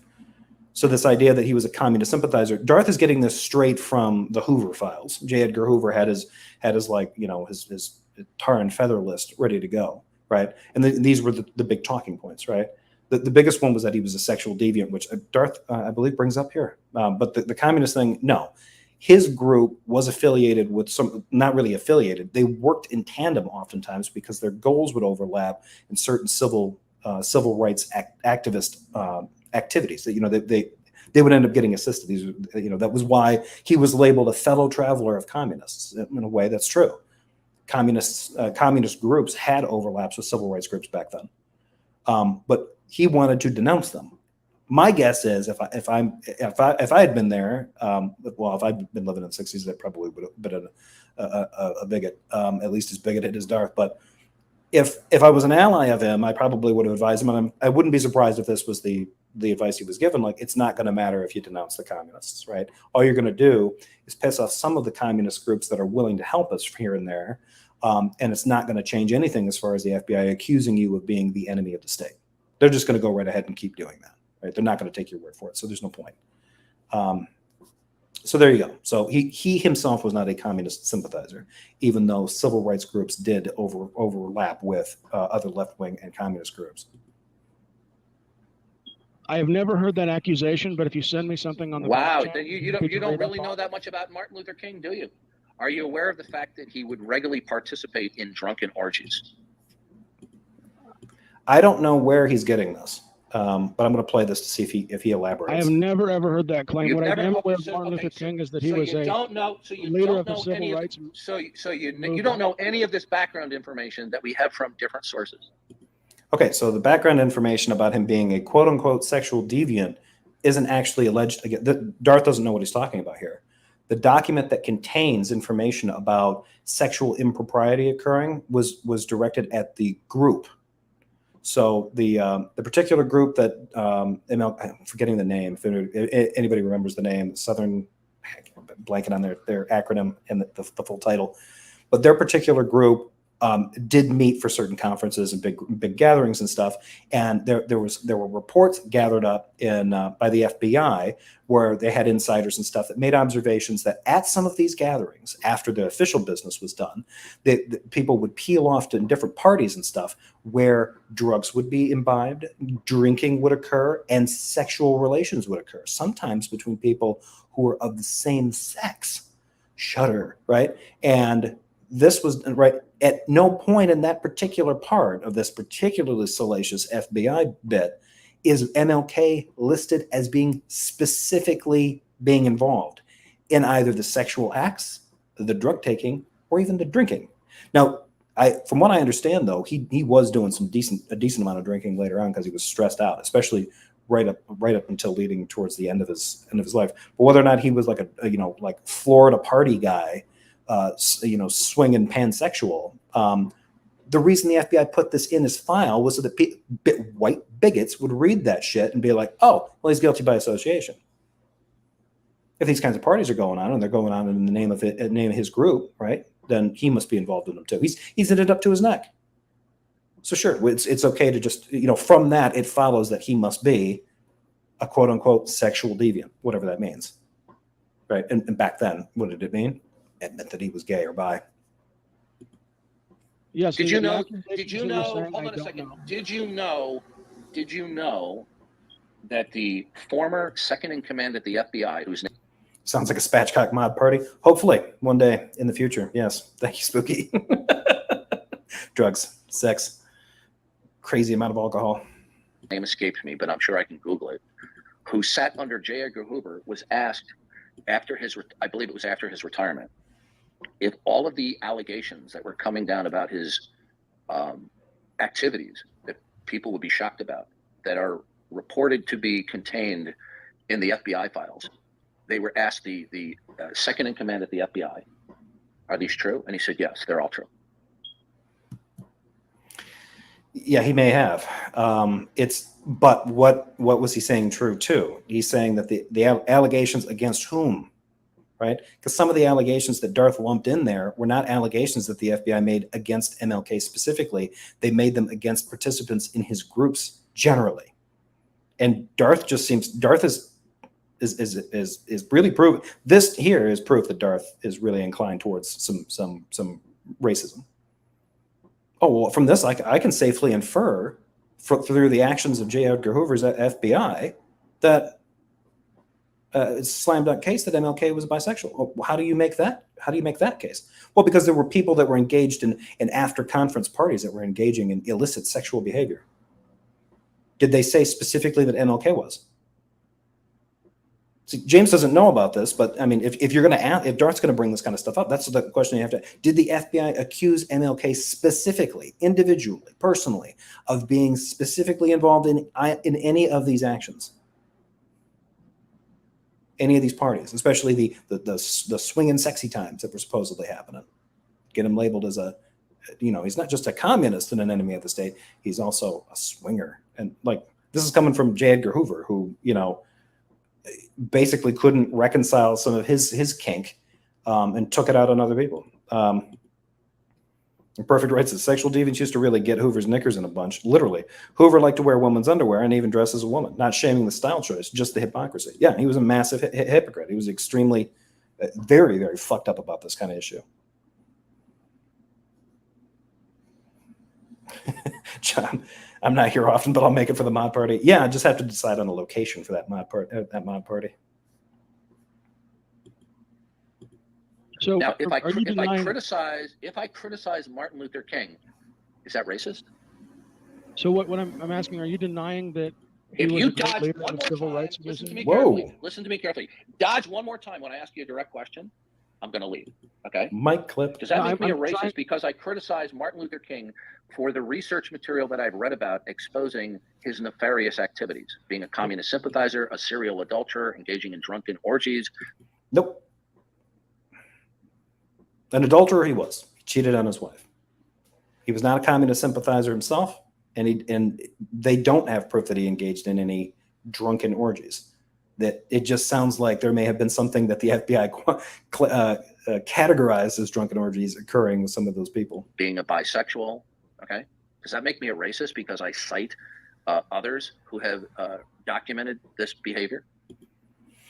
If you haven't done your homework and you haven't, and here's the thing, Darth, you didn't take into account that if you really studied the FBI accounts, then you would know that they didn't specifically charge MLK with some of those things. They were just looking at the group writ large.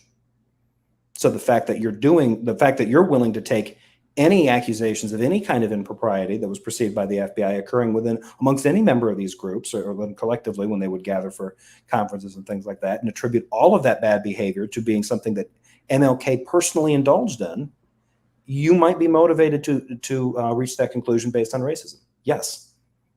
Because the FBI didn't have any proof that he actually did that. And accounts from other people said that whenever there were after parties after the conferences where people would do a little drinking, do a little partying, and maybe do some hooking up afterward, MLK wasn't there. He would go to bed or retreat to his hotel room or whatever. Now, whether he was with his wife or with a mistress, who knows? But from what I've read, my understanding is he was actually kind of withdrawing from these kinds of parties. He didn't really have the energy for them, especially later on. So yeah, Darth, I don't think that you're getting this right. And if you were more concerned about the truth and less concerned about maligning a prominent black figure in the civil rights movement, does that make me a racist? Yo, I think that it can build an accumulative case. No, it doesn't add to a cumulative case at all. That's bullshit. What you just said, unvarnished bullshit. Citing somebody's nefarious activities. Am I racist for citing white nationalists? Exactly. Like citing someone's nefarious activities. Yeah, alleged nefarious activities that were documented by an FBI that was desperate to find any dirt on him, up to and including inventing those allegations just to tar him. They would do anything to sling mud on the guy. Right? Hoover had it out for him, and other prominent members of the FBI at the time. They had labeled him an enemy of the state. And they were doing anything they could to drag his influence down as much as possible and as often as they could. And the fact that all they had to do was write up a report that said, hey, at the Cleveland meeting or whatever, there were some wild hotel parties reported. Somebody with some white bigot with a crew cut smoking a Pall Mall, in his apartment, and looks at the newspaper and like, well, that MLK sounds like a big pervert and a communist to me. That's exactly what that kind of bullshit is designed to do. That the general media has chosen to ignore does not build a cumulative case at all. That's bullshit. Next, what's your next charge? So there is a side question with that. Would you recognize that Martin Luther King was a great leader in the civil rights movement and did help progress this issue? I think that Martin Luther King jumped on the bandwagon from my historical research, that he jumped on the bandwagon of the already moving civil rights movement and decided that he wanted to be in the forefront and the limelight. Okay. Yeah, because everybody wanted to be in the limelight of that particular effort, right? Because I mean, all the fame and the fortune and the inevitable assassination, sure. This is some racist fucking horseshit from Darth Dawkins.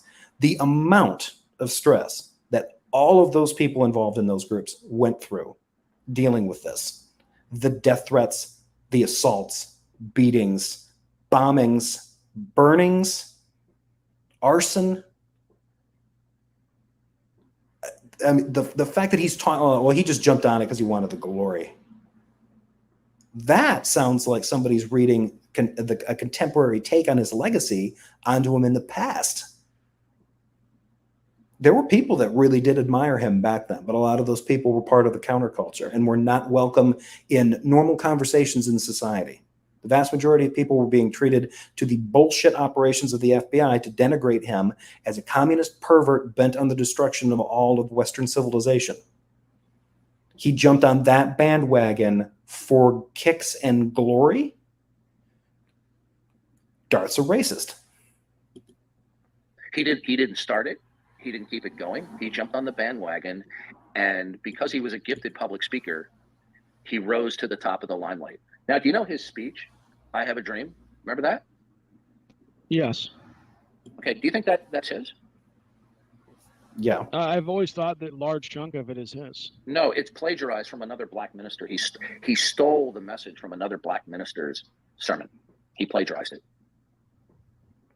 Okay, and then the next point is, I have not found any evidence of this, right? And I thought it was sad that, like, he brings this up, but James brought that up, right? That he had said, made disparaging comments about MLK, right? Now, apparently, James doesn't know too much about MLK and doesn't know, and hadn't heard anything, right? But look at how it happened in just that 10-minute snippet, right?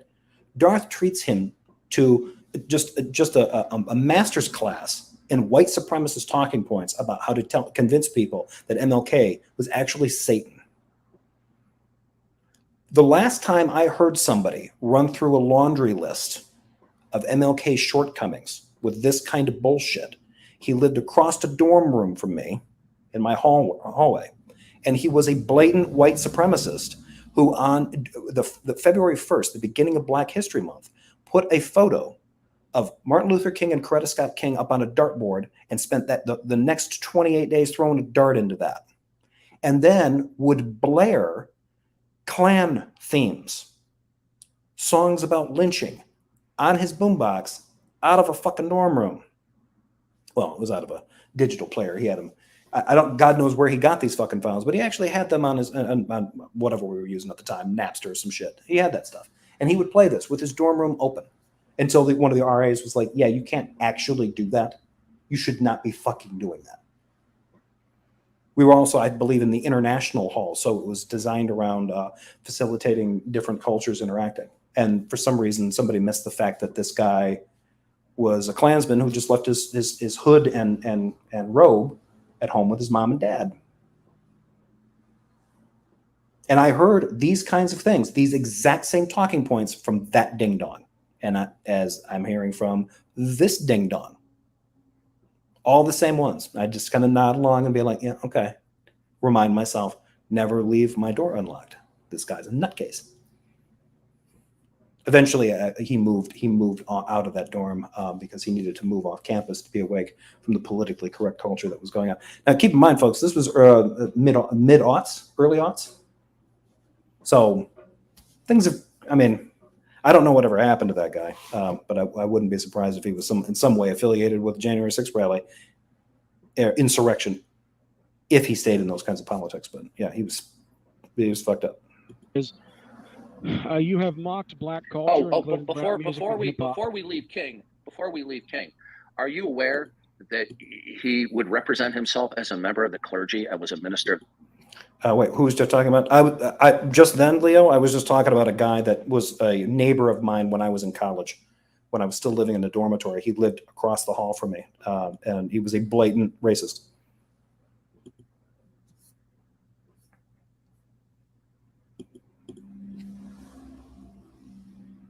gospel? Yeah, I'm aware that he represented Okay. himself as a minister. Okay, what was that? He was a minister. I believe he was ordained for his particular church. He was a Baptist. That representation true from a historical Christian perspective? I think if he had a congregation or people he ministered to, yes, it would be true from a Christian perspective. You are historically uninformed about Martin Luther King. Martin Luther King denied outright the virgin birth and the bodily resurrection of Jesus Christ. I tried looking this up after, because I had not heard this kind of thing. I have no idea where this comes from, right? But this sounds almost like something you'd probably get from like some traditional Catholic types. I have no idea what. I don't know what his theology was. I only know a little bit about it. I think that he had he did actually emphasize a personal God, because some of the theology he was getting into in the 60s was sort of kind of de-emphasizing, because of critical scholarship and more liberal Christian scholarship that was happening at the time, starting to build up. There were these, I think it was more of this kind of encroaching idea of God as sort of a transcendent being, but not necessarily personal. And Martin Luther King Jr., he rejected that part and still believed in this sort of personal living savior that would have a relationship with you, right? In a good old Baptist sense. This accusation that Darth's making, that he didn't believe in the virgin birth and didn't believe that Jesus was the Messiah, I've never heard it. I've never heard this before, and I can't find anything on it. I can't confirm this one way or the other, so I have no idea. Yeah, Brick with Eyes, thank you for that. I grew up with a lot of racist people, and they all talk just like Darth. They have said everything on this list. The only difference is they admit it. Exactly.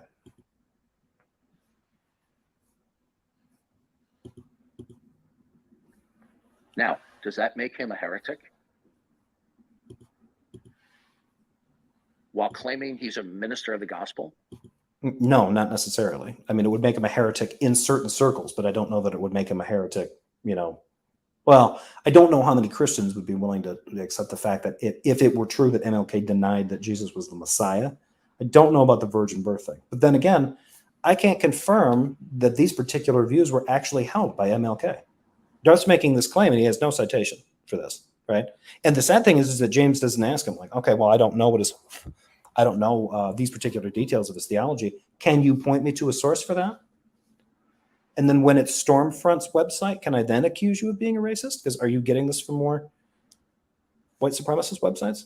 Barry Klatskin, Darth's characterization of the whole speech is stolen, is totally exaggerated, but he did copy the let freedom ring language. Yeah, and I think that some of the stuff that got him in trouble with because some of his, I think even in his dissertation, just going back to Darth's, complaint, was that he would use that kind of language, and he would use it while it was he would use them as motifs and things like that in his language, and he would have to be reminded, like, you have to cite that. You can't just reference it. It has to be cited.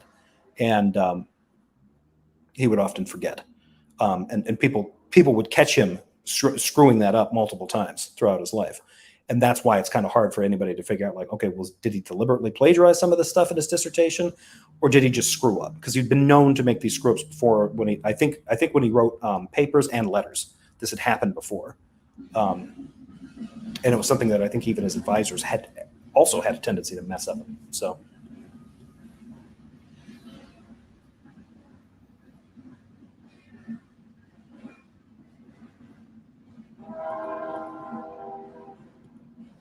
Yeah, I would have to look into his theology. So when we're done, would that make him a heretic? Okay, if what I am telling you is correct, that he denied the virgin birth and he denied the bodily resurrection while maintaining a public image that he is a minister of the gospel of Jesus Christ, would that make him a heretic? So I would say that makes him hold a heretical view, but I would have to know more about what he's saying and how he's saying it. Okay, I can assure you, I've actually read what he has stated years ago. I looked up what he was saying, and it's crystal clear. He was an apostate clergyman. He did not hold to the Bible as the word of God. Okay, he did not hold to the virgin birth and the resurrection of Jesus Christ. See, now it doesn't sound like Darth could cite somebody making the analysis that that's the case. It sounds like Darth's read bits and pieces of things that MLK has written, and he's concluding that, it follows from some of the statements that he's made that he doesn't accept the Bible as the word of God, and he doesn't accept the virgin birth and all these other kinds of things. right? And it doesn't sound like he even remembers exactly. So it just sounds like Darth is under the impression that theologically MLK is not on the right path when it comes to these kinds of things. But that's not how this started. He started that this guy must be a heretic because he claimed that he didn't believe in the virgin birth or that Jesus was the risen Messiah. It doesn't sound like that's actually what happened. It sounds like Darth's connecting the dots and assuming that's entailed from things that Martin Luther King has written that Darth read. Cool. Could you be wrong about that, Darth? Of course not. Of course not. Not big old bigot Darth. Okay. In other public statements, if he said he had a time machine, he would like to be sitting at the seat of various philosophers rather than at the seat of, let's say, Jesus or the apostles. Case closed. The guy's he's obviously an enemy of Christianity, right?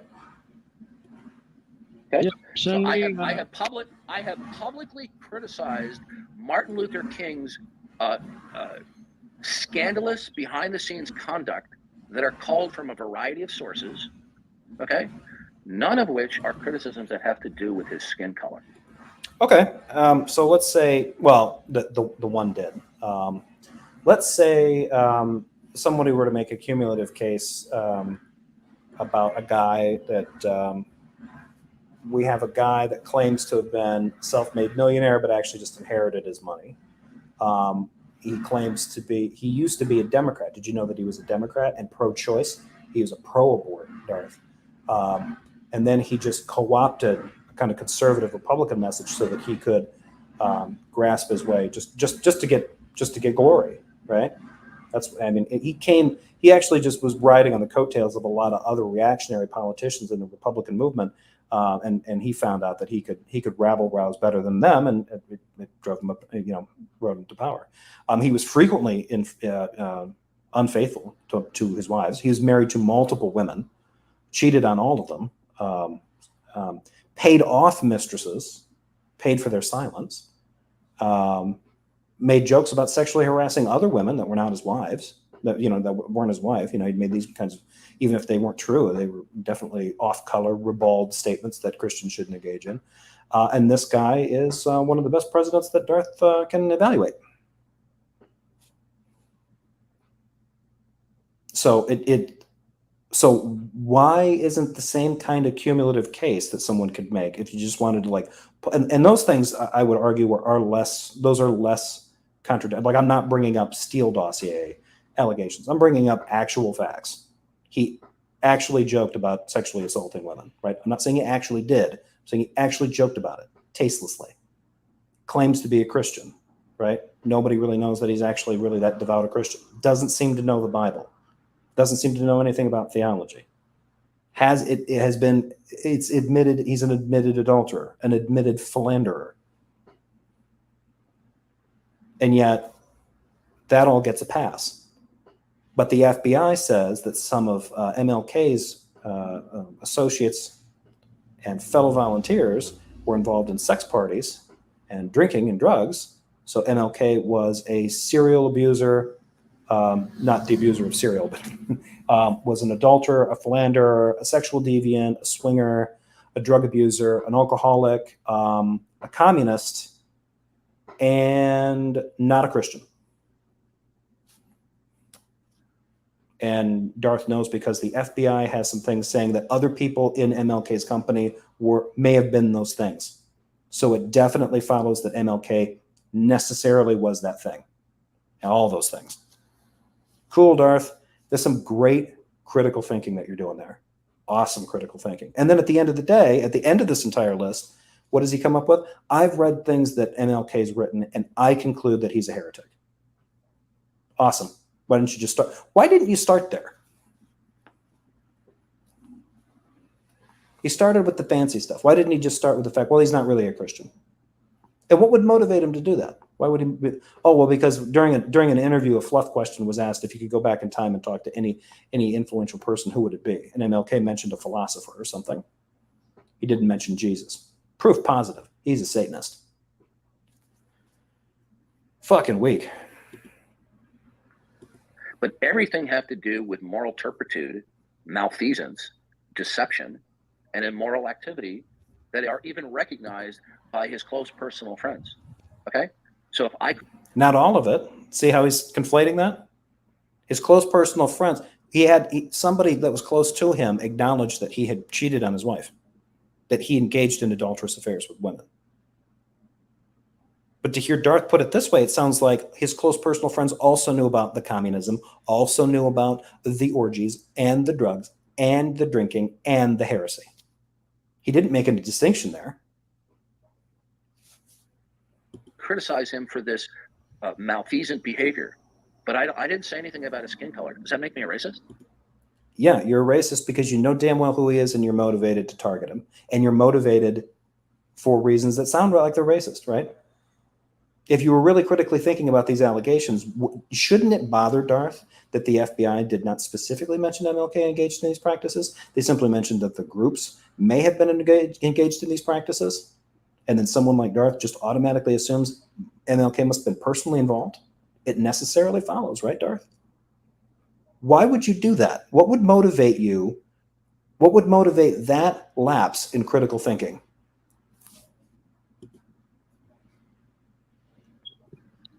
So the next question, Darth. You didn't answer my question. I warned you right before. I don't mind you going through a list. If you dodge my questions, I'm going to leave. This was the part that I was most disappointed in. Because the one coming up, the obvious lie, which is probably where I'll stop. But this part here, Darth has just laid out what I think implicitly is a great case for why Darth is a racist, right? I mean, he's just handed it to him, right? This entire smorgasbord of bullshit, right? All these little pet theories about how bad MLK really was, right? He goes on this 10 to 15 minute tirade, right? Indicating all these different things, none of which he's capable of. Right now, it doesn't sound like he's capable of backing up. He cited one source, Abernathy, who was cited that MLK was an adulterer. Right. I think everybody at this point that knows even a little bit about MLK knows that he had adulterous affairs. That's known, right? I don't think people are willing to throw out the good that he did for the civil rights movement because he was not great in his marriage, right? He wasn't faithful to his wife, right? It's just like, yeah, he's obviously flawed, right? These are the kinds of flaws that Darth is willing to concede other quote unquote great men have, like Trump, like Giuliani, or any of these other heroes of his, or Rush Limbaugh, right? Who got arrested once, got caught buying a great big fucking bag of pills, who got addicted to opioids, who used to go down to the Caribbean to have sex escapades with different people. He'd go down to bordellos. I can't remember which one he went to. So then Dominican Republic or Haiti. I think it was the Dominican Republic. He would go to this one, a sort of private, like expensive place. He and a few other, there were a few other kind of high profile politicians who would go down, conservatives, right? They'd go down there, get themselves, load up with brandy, get some Cuban cigars while they're down there. And then what happened? There was a story about him being detained with a massive bag of Viagra, either going down there or coming back from. I believe it was going down there. So, sexy island times fueled by Viagra, right? But Rush Limbaugh, now he's a flawed guy. He had problems. But MLK, no. Critically damaged, irreparable, reprobate, man of Satan. What is your direct question? My question is when I document from the research that I have done and others that we have good reasons to believe from multiple sources that he engaged in regular drunken orgies, okay? He Rush Limbaugh. Prostitutes. Rush Limbaugh. He engaged in.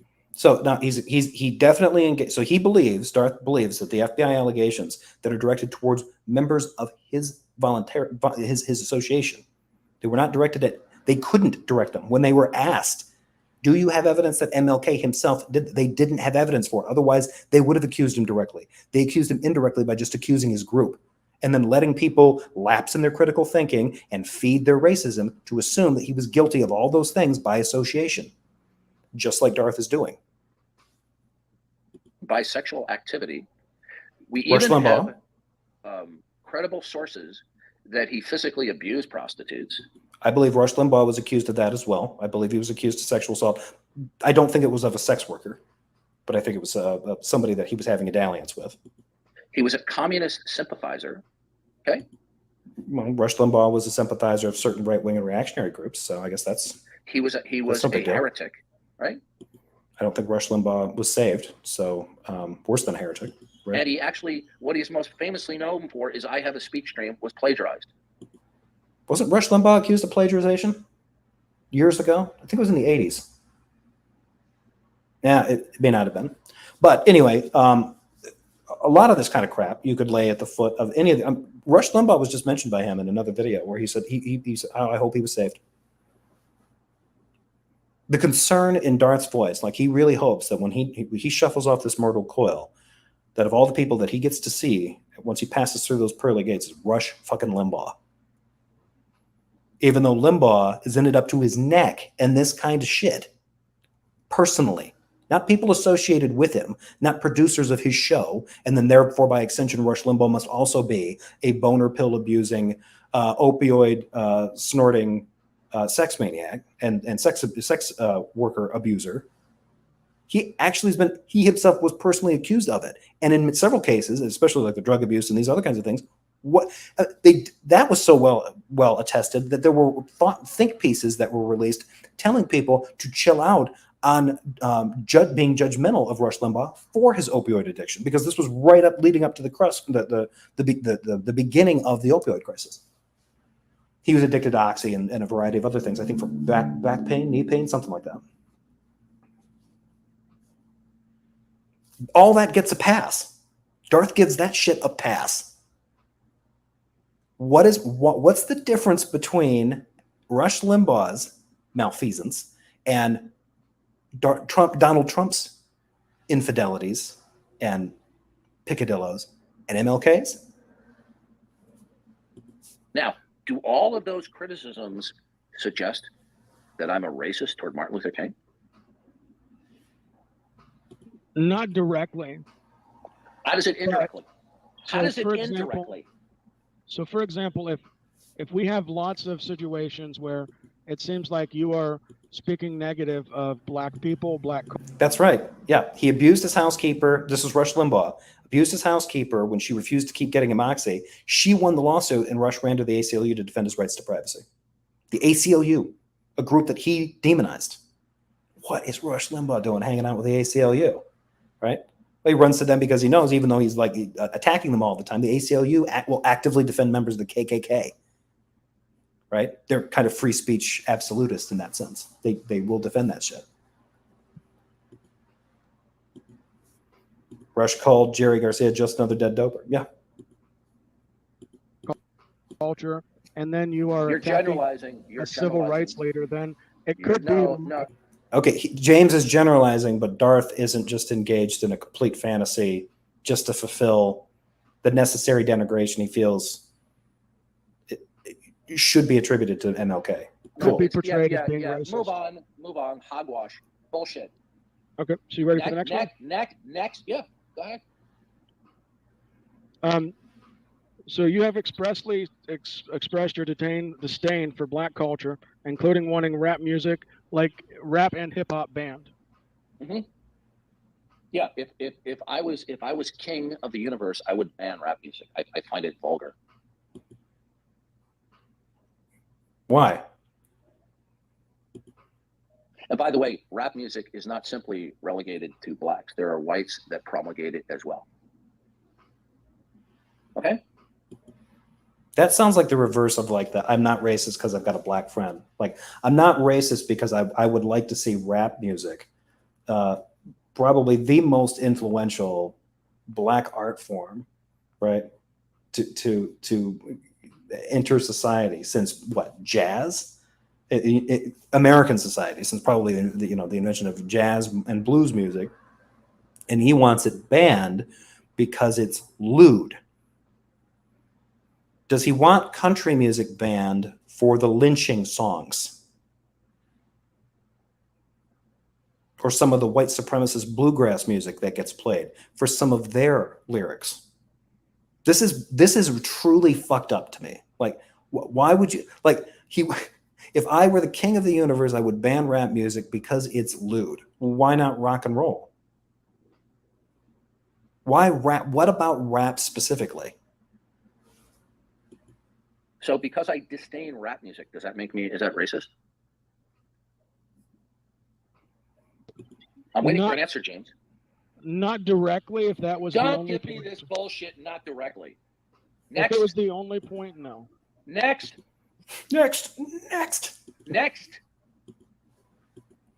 So there is a video where you are mocking a person of color for sagging his pants.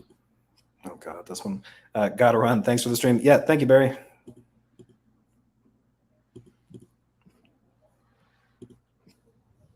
Sagging his pants. What video? Refresh my memory. What you're referring to? Sagging his pants. It's in my list of things when I was going through. Oh, did you watch this? Tom Rabbit's channel for the past 5 years. Okay, did you watch this? I watched it. There was the mocking, and you were talking about he needs to pull his pants up, and that was all I remember from the video before the notes. So because I was mocking somebody who was having sagging pants, that's somehow racial disparagement?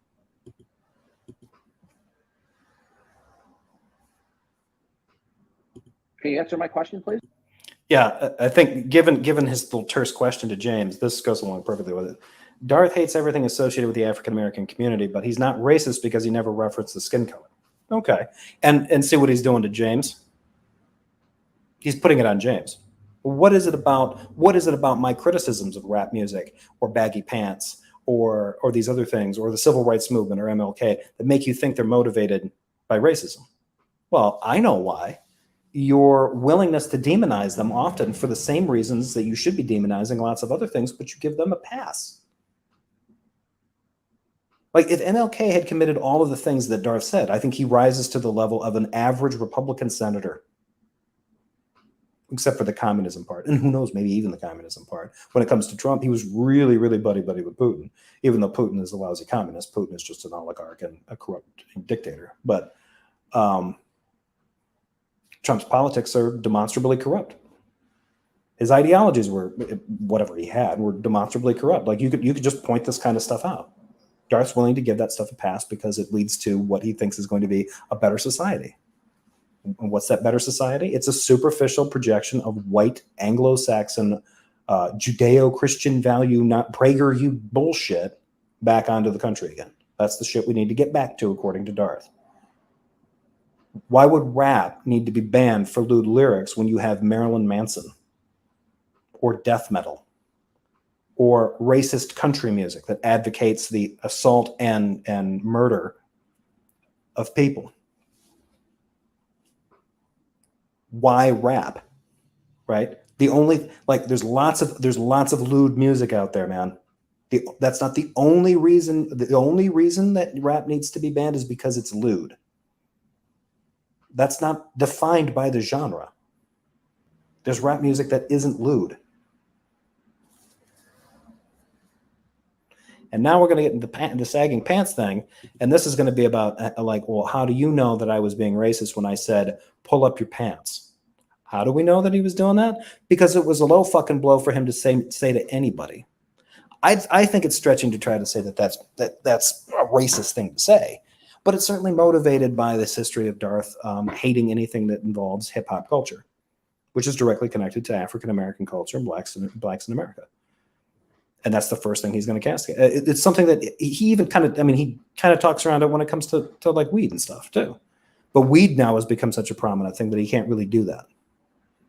He can't really make that a race thing. And he doesn't even use language that's he doesn't tell somebody to put down the spliff or put down the, It's back away from the bong hippie. I think this is one of his favorite ones. So he's just beating up on long hairs now, right? Everybody from the counterculture from the late 60s, early 70s. Like this guy's been losing for a long time. Like he's just fuck. And in a cumulative case, it can point you to being a racist. You say that again, and I'm going to leave. Okay. Because that's bullshit. Because everything you've brought so far is not a cumulative case. How many times at this point has he said he's going to leave and he's still there? Okay. It's not a cumulative case. That is a claim that you have not supported. So what you're telling me is this. Let me get this straight. Because I want to make sure you have a few brain cells working in your head. So because I mock somebody because they were wearing sagging pants and they happened to be of a darker skin color, ipso facto, that's racial disparagement?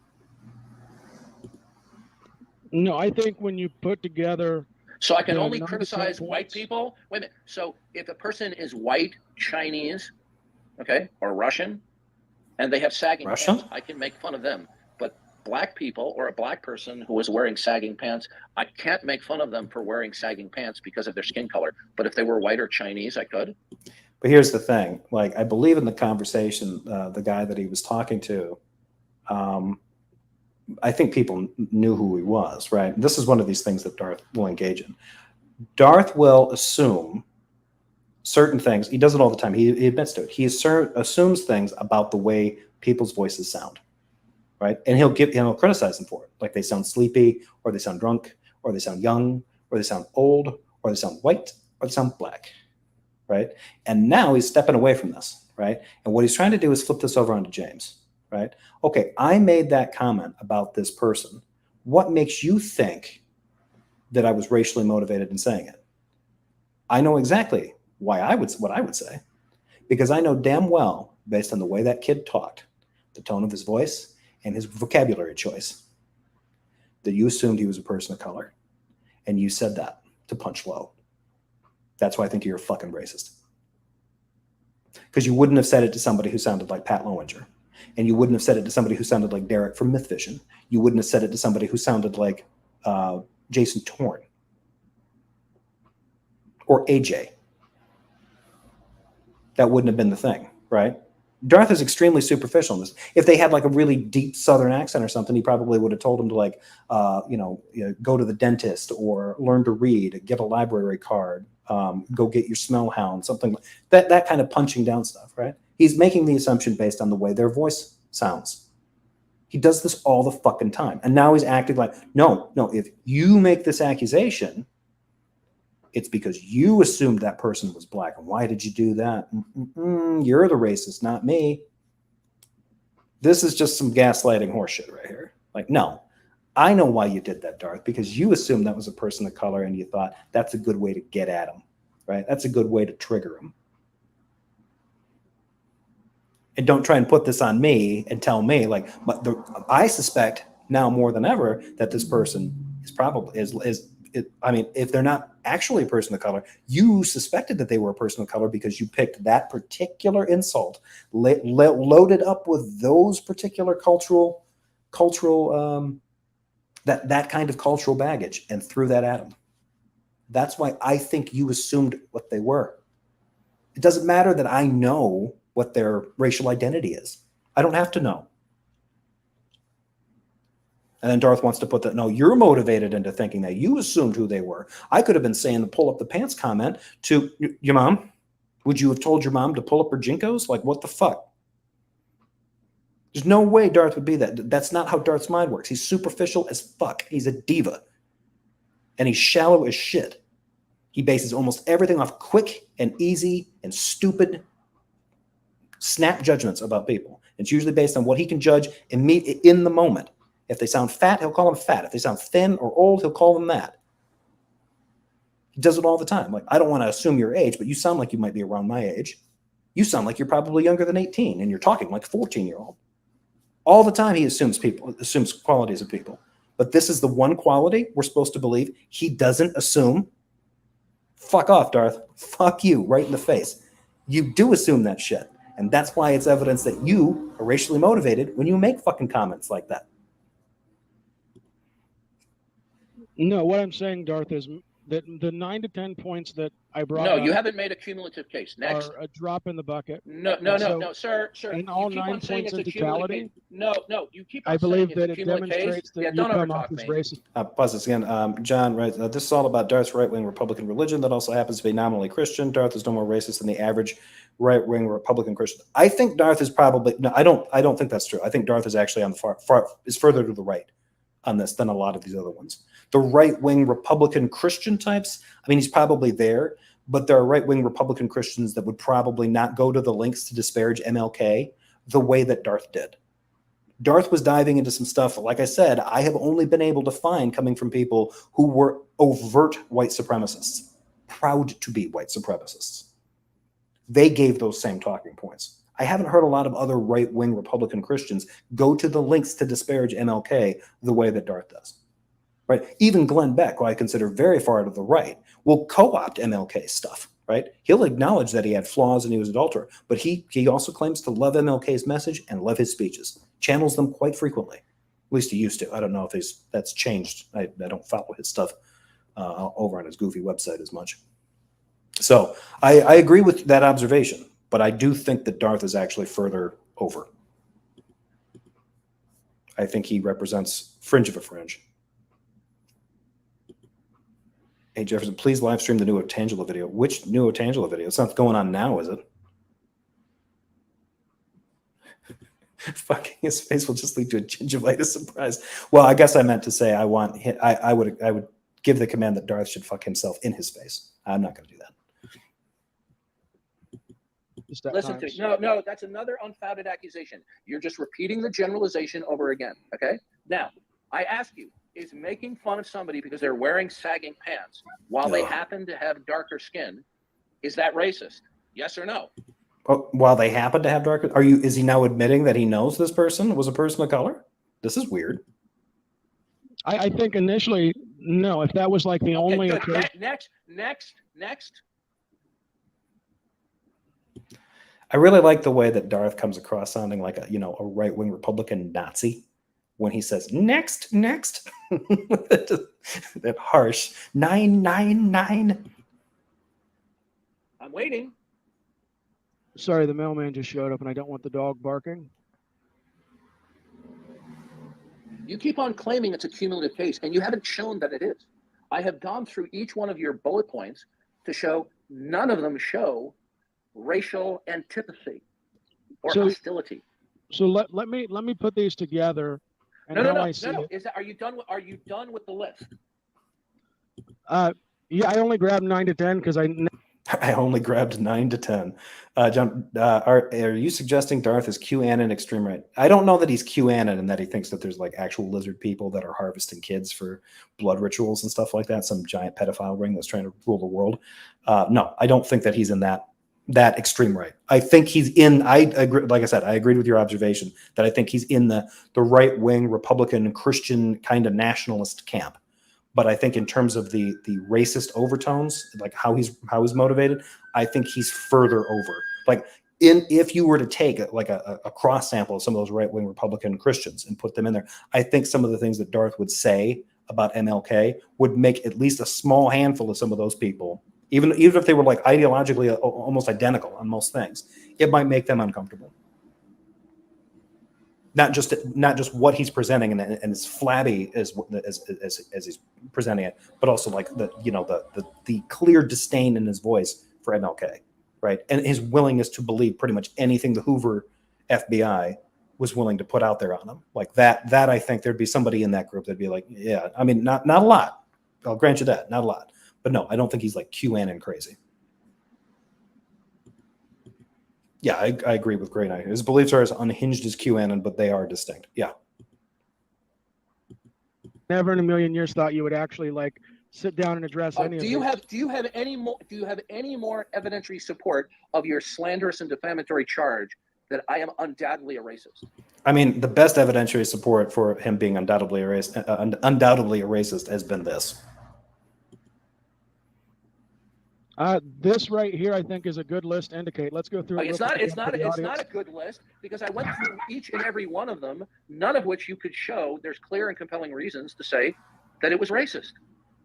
You keep on saying it's cumulative. Not one of them. Well, watching the Oscars, you said it was too blackified because it had too many people of color. No, that's not what I said. That's not what I said. Spear chuckers. That is not what I said about the Oscars. You joined in on a joke about work boots and Father's Day cards. Listen to me. You look, if you don't stop, I'll just leave. Well, I'm just going through the list. Gun all this one more time. Do it again, and I'll leave. Okay. Now, you just misrepresented what I said. I said that the people behind the Oscars, who I actually saw, who were black themselves, who handpicked all of the presenters, picked a disproportionate number of black presenters and performers. What does that mean, disproportionate?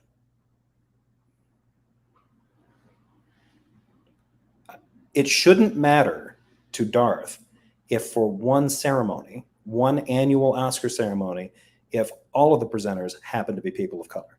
It should not matter.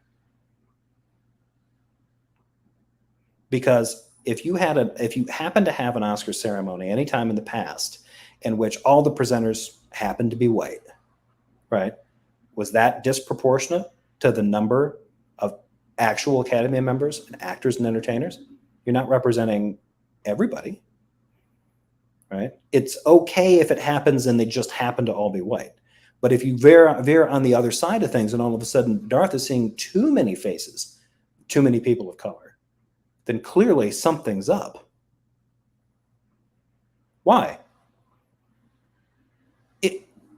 This disproportionality claim that he's making is in and of itself, I think, it is racist in its motivations. It shouldn't matter if the Academy Awards for one ceremony happen to pick all people of color to present the awards. What difference does it make? They're entertainers, they're actors and directors and producers. Who cares?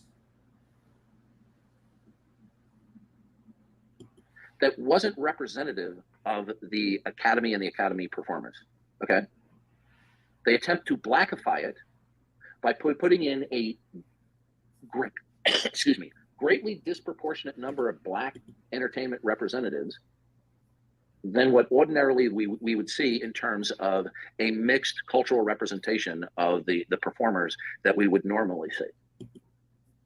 We would normally see. What does that have to do with anything? So I like this. James tries to do a rundown of the list, and Darth just goes right back to point one, and he's going to argue why he was okay in reacting this way. Alex writes, Darth feels powerful when attacking a minority position in any sense. It's been clear from all the other abuse he's hurled towards other groups. He's racist in the sense he's a complete bigot. Yeah. I mean, he's clearly an ignorant old crank, and he's got some racist tendencies. Again, in sort of that kind of like, immorally ossified, cranky baby boomer kind of way. I'm impressed you didn't jump on the Gurr bandwagon and rehash his show. Now this is a channel worth watching. Look, Jefferson, if you don't highlight this comment right, I'm going to leave and never come back. Keep making demands like that, Alex. And then everyone else, make it a drinking game. Although if you're on the Eastern Standard Time, it's way too early for that. If your defense of racism is you can't prove it's racist unless you have a mind-reading device, then I submit that the needlessly high bar being set serves as evidence of the proposition. Kind of, yeah. Yep. As I noted before, Darth will tell you when it's disproportionately white, all those people earn their spots, so it was okay. Yeah. Yep. Oh, sure, yeah. Oh, yeah, 99% of them were white, but didn't they earn it? I mean, they're all great performers. They just happen to be white. Like, okay, why doesn't that apply the other way? You're watching the Oscars and everybody that's on there that's presenting, they didn't earn their right to be there. And it almost seems like he's doing this thing where, like, before it was like kind of a representation of like what actors are in Hollywood. How many? Well, let's really break this down because Darth claims there was a statistical analysis involved, which is bullshit. But yeah, this is just sad. Does DD expect the Academy to do a statistical analysis of the culture of the Academy and the performances every year? Yeah, maybe Darth's looking for a job. Maybe he's going to do the statistical analysis and make sure that, like, well, it turns out that 92% of all entertainers are white, so 92% of the presenters will also be white, no matter what.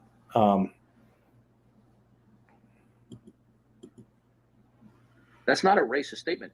You could conclude that I was incorrect, that was that they were attempting to do so, and it was simply inadvertent about the disproportionate representation vis-a-vis the performers' cultural or ethnic backgrounds. You can agree that it might be inaccurate.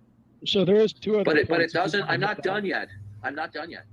You could hypothetically say that was inaccurate, but it doesn't make it a racist statement. Okay. And you didn't even watch the Oscars, did you? What the fuck? You didn't even watch them anyway, so what do you care? No, I did not watch the Oscars. No, you didn't. The next bullet point is, why is it that when you talk to young black men, you ask them what it was like to grow up without a father? Okay, well, first of all, that's a lie.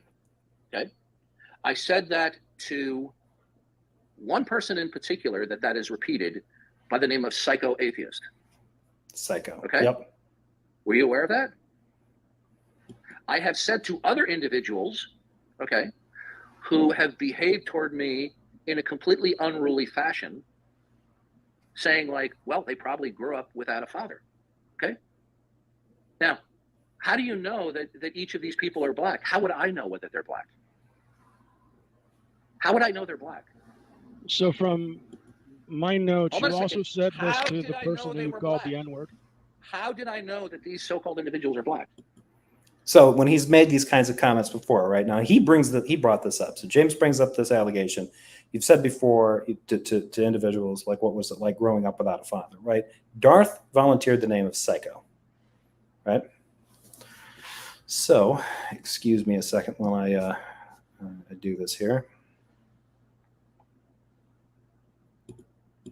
Stop this screen. We're going to share a different one.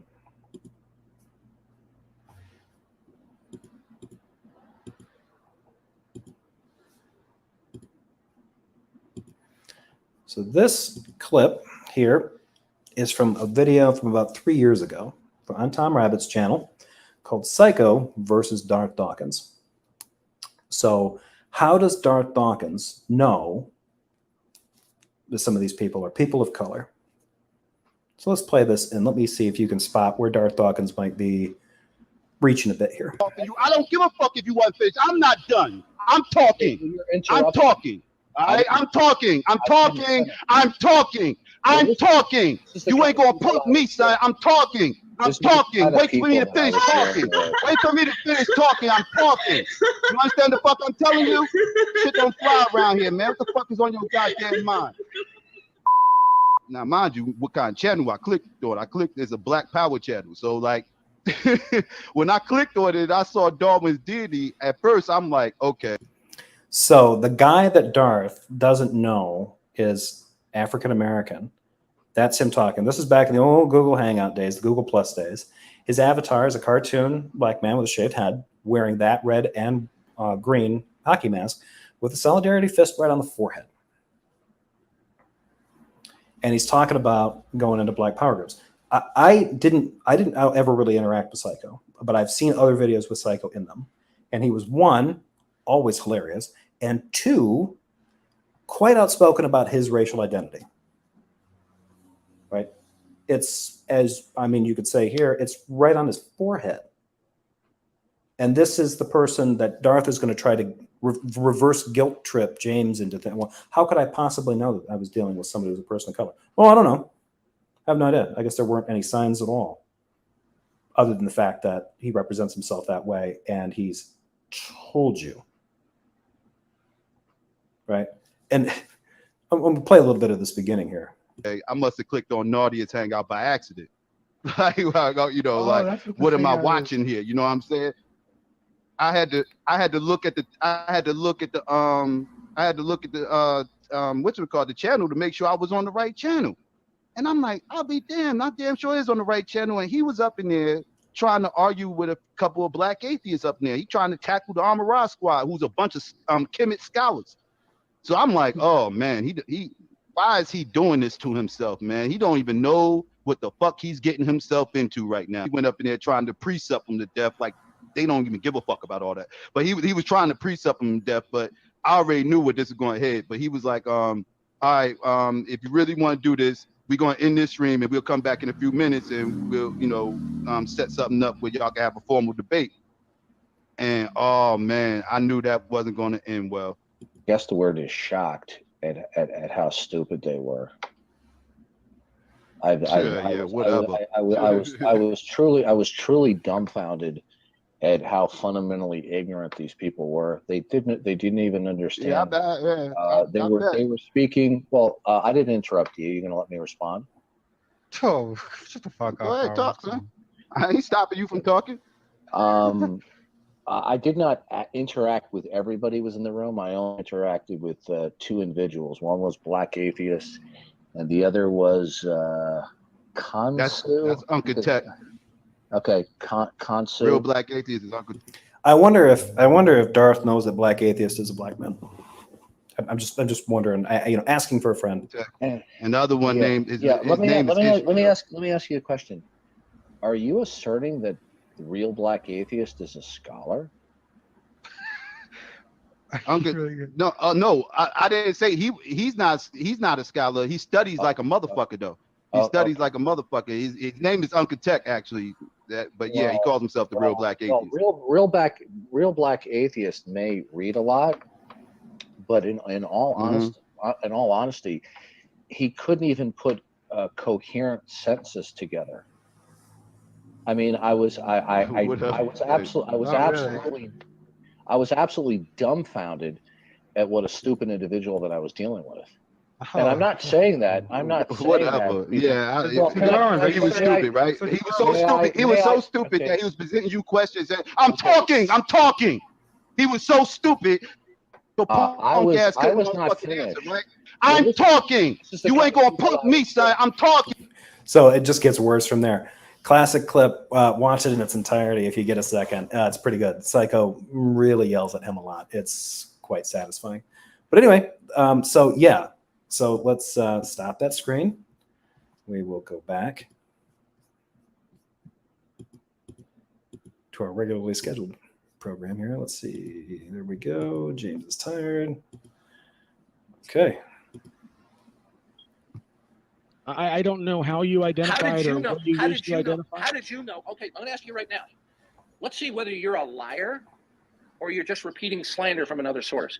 How do you know that several of the individuals that I might have said, what's it like to grow up without a father? How do you know they were black? So what I'm saying is from the videos that you can find on Tom Rabbit's channel. Listen to me. Said it to the one, and you also said it to the person who you jokingly. Who did I say it to? You said it to the one individual you were talking about, but then there's a second.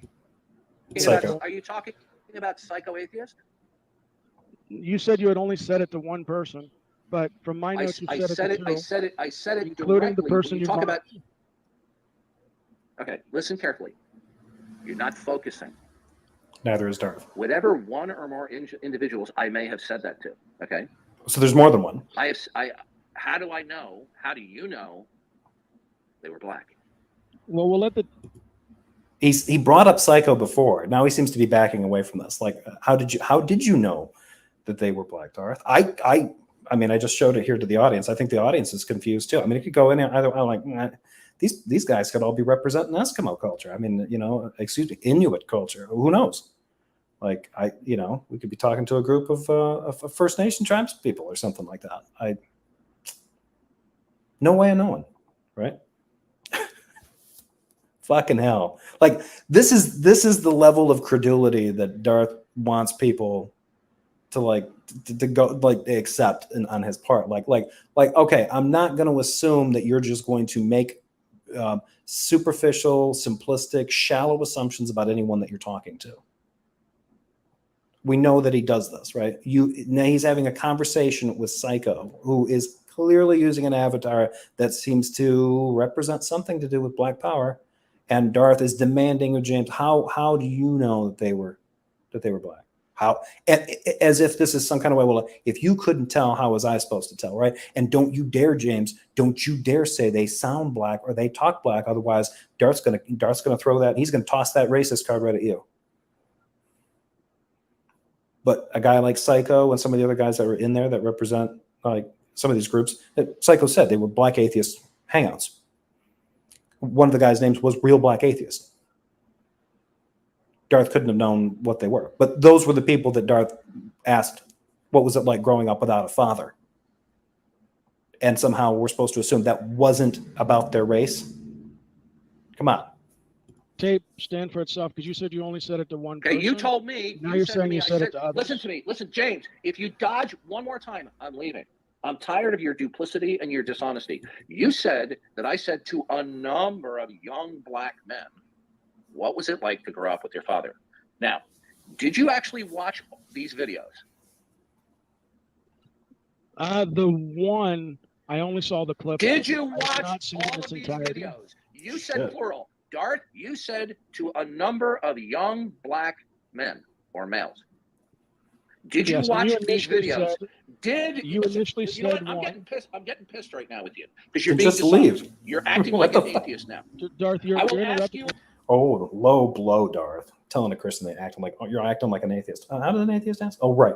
Prevaricating, slandering, obfuscating, troll. Again, You James, said- overtalk me again. I'm leaving. I asked you a direct question.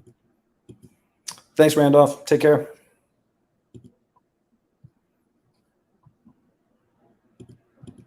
Let's see here. I don't know why that's doing that, but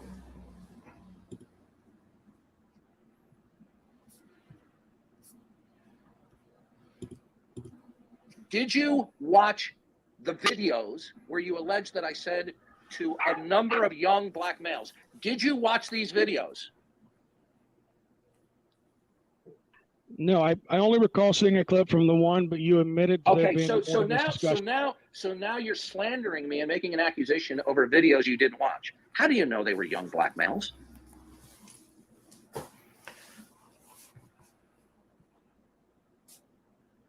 I'm waiting for an answer. My wife is asking me a question, and she comes first. How convenient. that just seemed unnecessarily snotty. Oh, how convenient. You had to talk to your wife. Like, you got to get her permission to be online too. Like, well, what the fuck, Darth? Like, this childish. You see, folks, what an absolute clown James is. I like that he goes right into this. Like, so because there's a risk of too much silence on this room with only two talkers, only two speakers, right? He's now telling the audience in James's room, like, you see what kind of a clown James is? Like, well, I'm assuming that most of them follow James, right? That's how they got the notification that James started up this room. Unless they just happened to see it, if he made it completely public and they just happened to see it in the hallway and were curious. But he takes the slander and defamation from atheist smear sources and he simply regurgitates them, and he has the brass balls to slander and defame me and then just say, well, it's a cumulative case. When we go through each one of the bullet points, none of them show a clear and compelling case that it's racist, but he says it's a cumulative case. All right, I am back.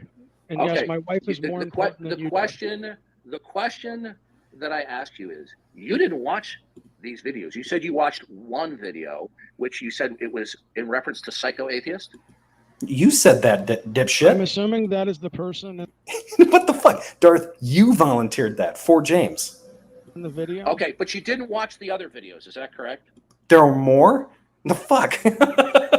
No, because initially you tried to say there was only one, then I checked my notes and there was more than one. I know that I said to one person directly, what was it like growing up without a father, as an insult, because he was such a raving lunatic with me.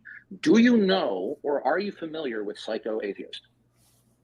No, but are you saying that racial slurs are justified? Hold on a second. Situations. You didn't make your case that that's a racial slur. So let's deal with what's at hand here. Are you at all familiar with Psycho Atheist? No, I don't know the individual. Okay, I can't believe racism is at the time appropriate. I was quite familiar with him, listening to him on numerous occasions on Google Plus, and I've had numerous contacts with him on Google Plus. So I had a great familiarity with his lunacy. When in a private text chat, okay. Now let me ask you this question: when I said to him, "What was it like growing up without a father?" Is there a video of that?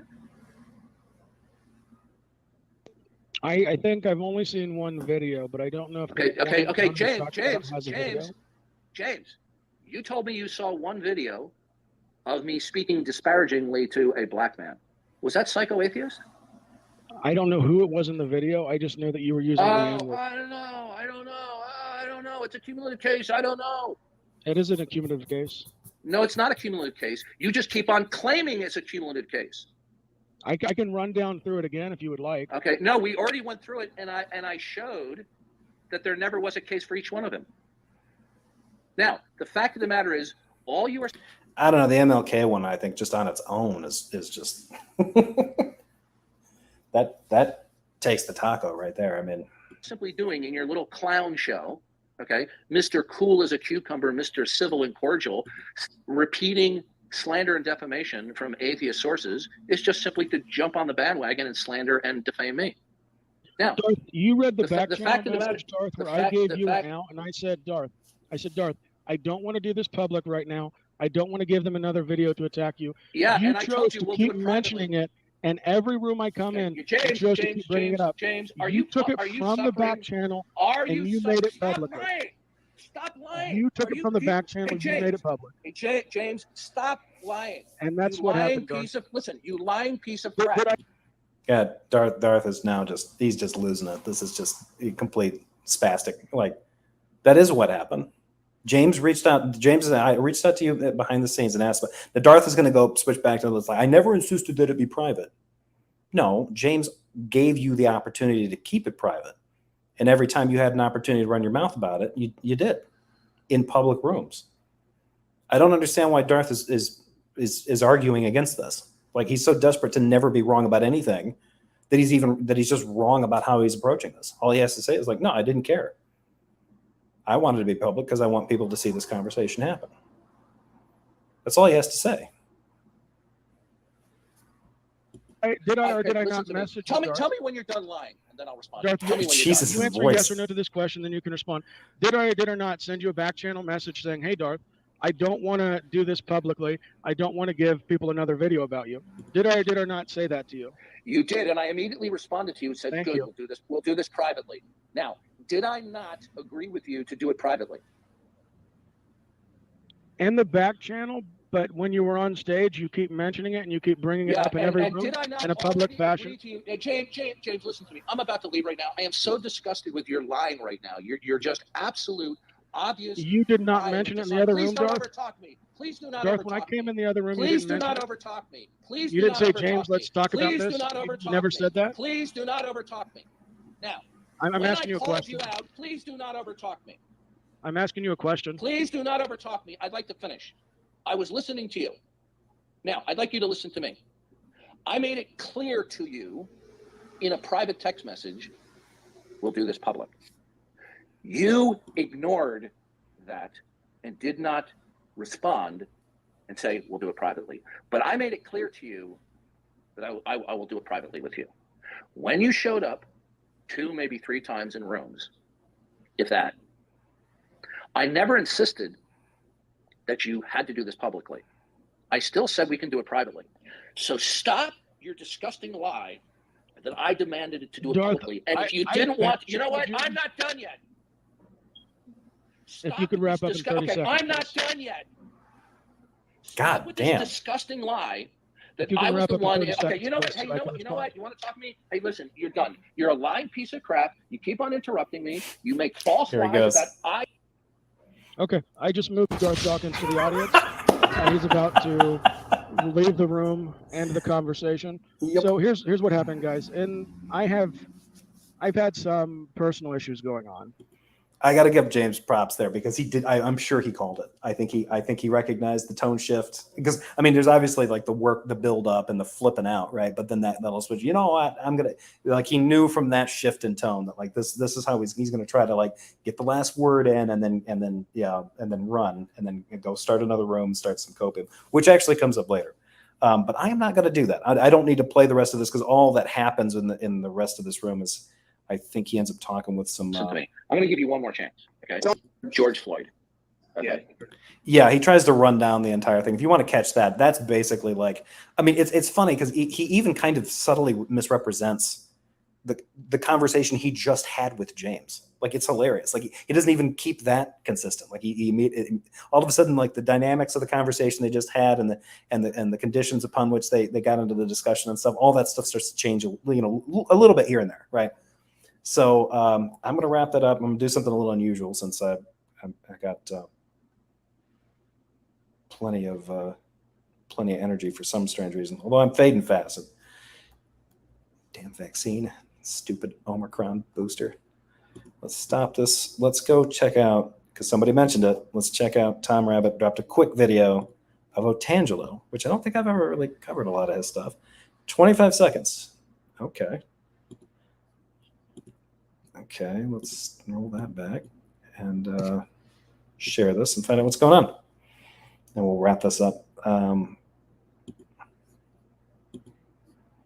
Tangelo.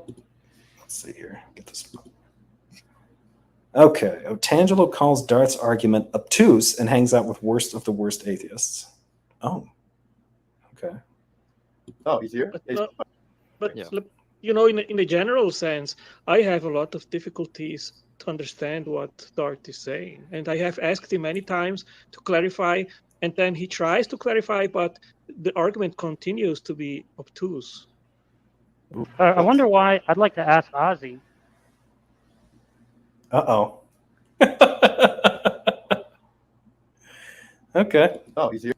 So, yeah, well, I guess Tangelo's working on getting banned since he's hanging out with people that Darth has declared. If you're talking with Tom Rabbit or I think Godless Girl and a few others, you'll be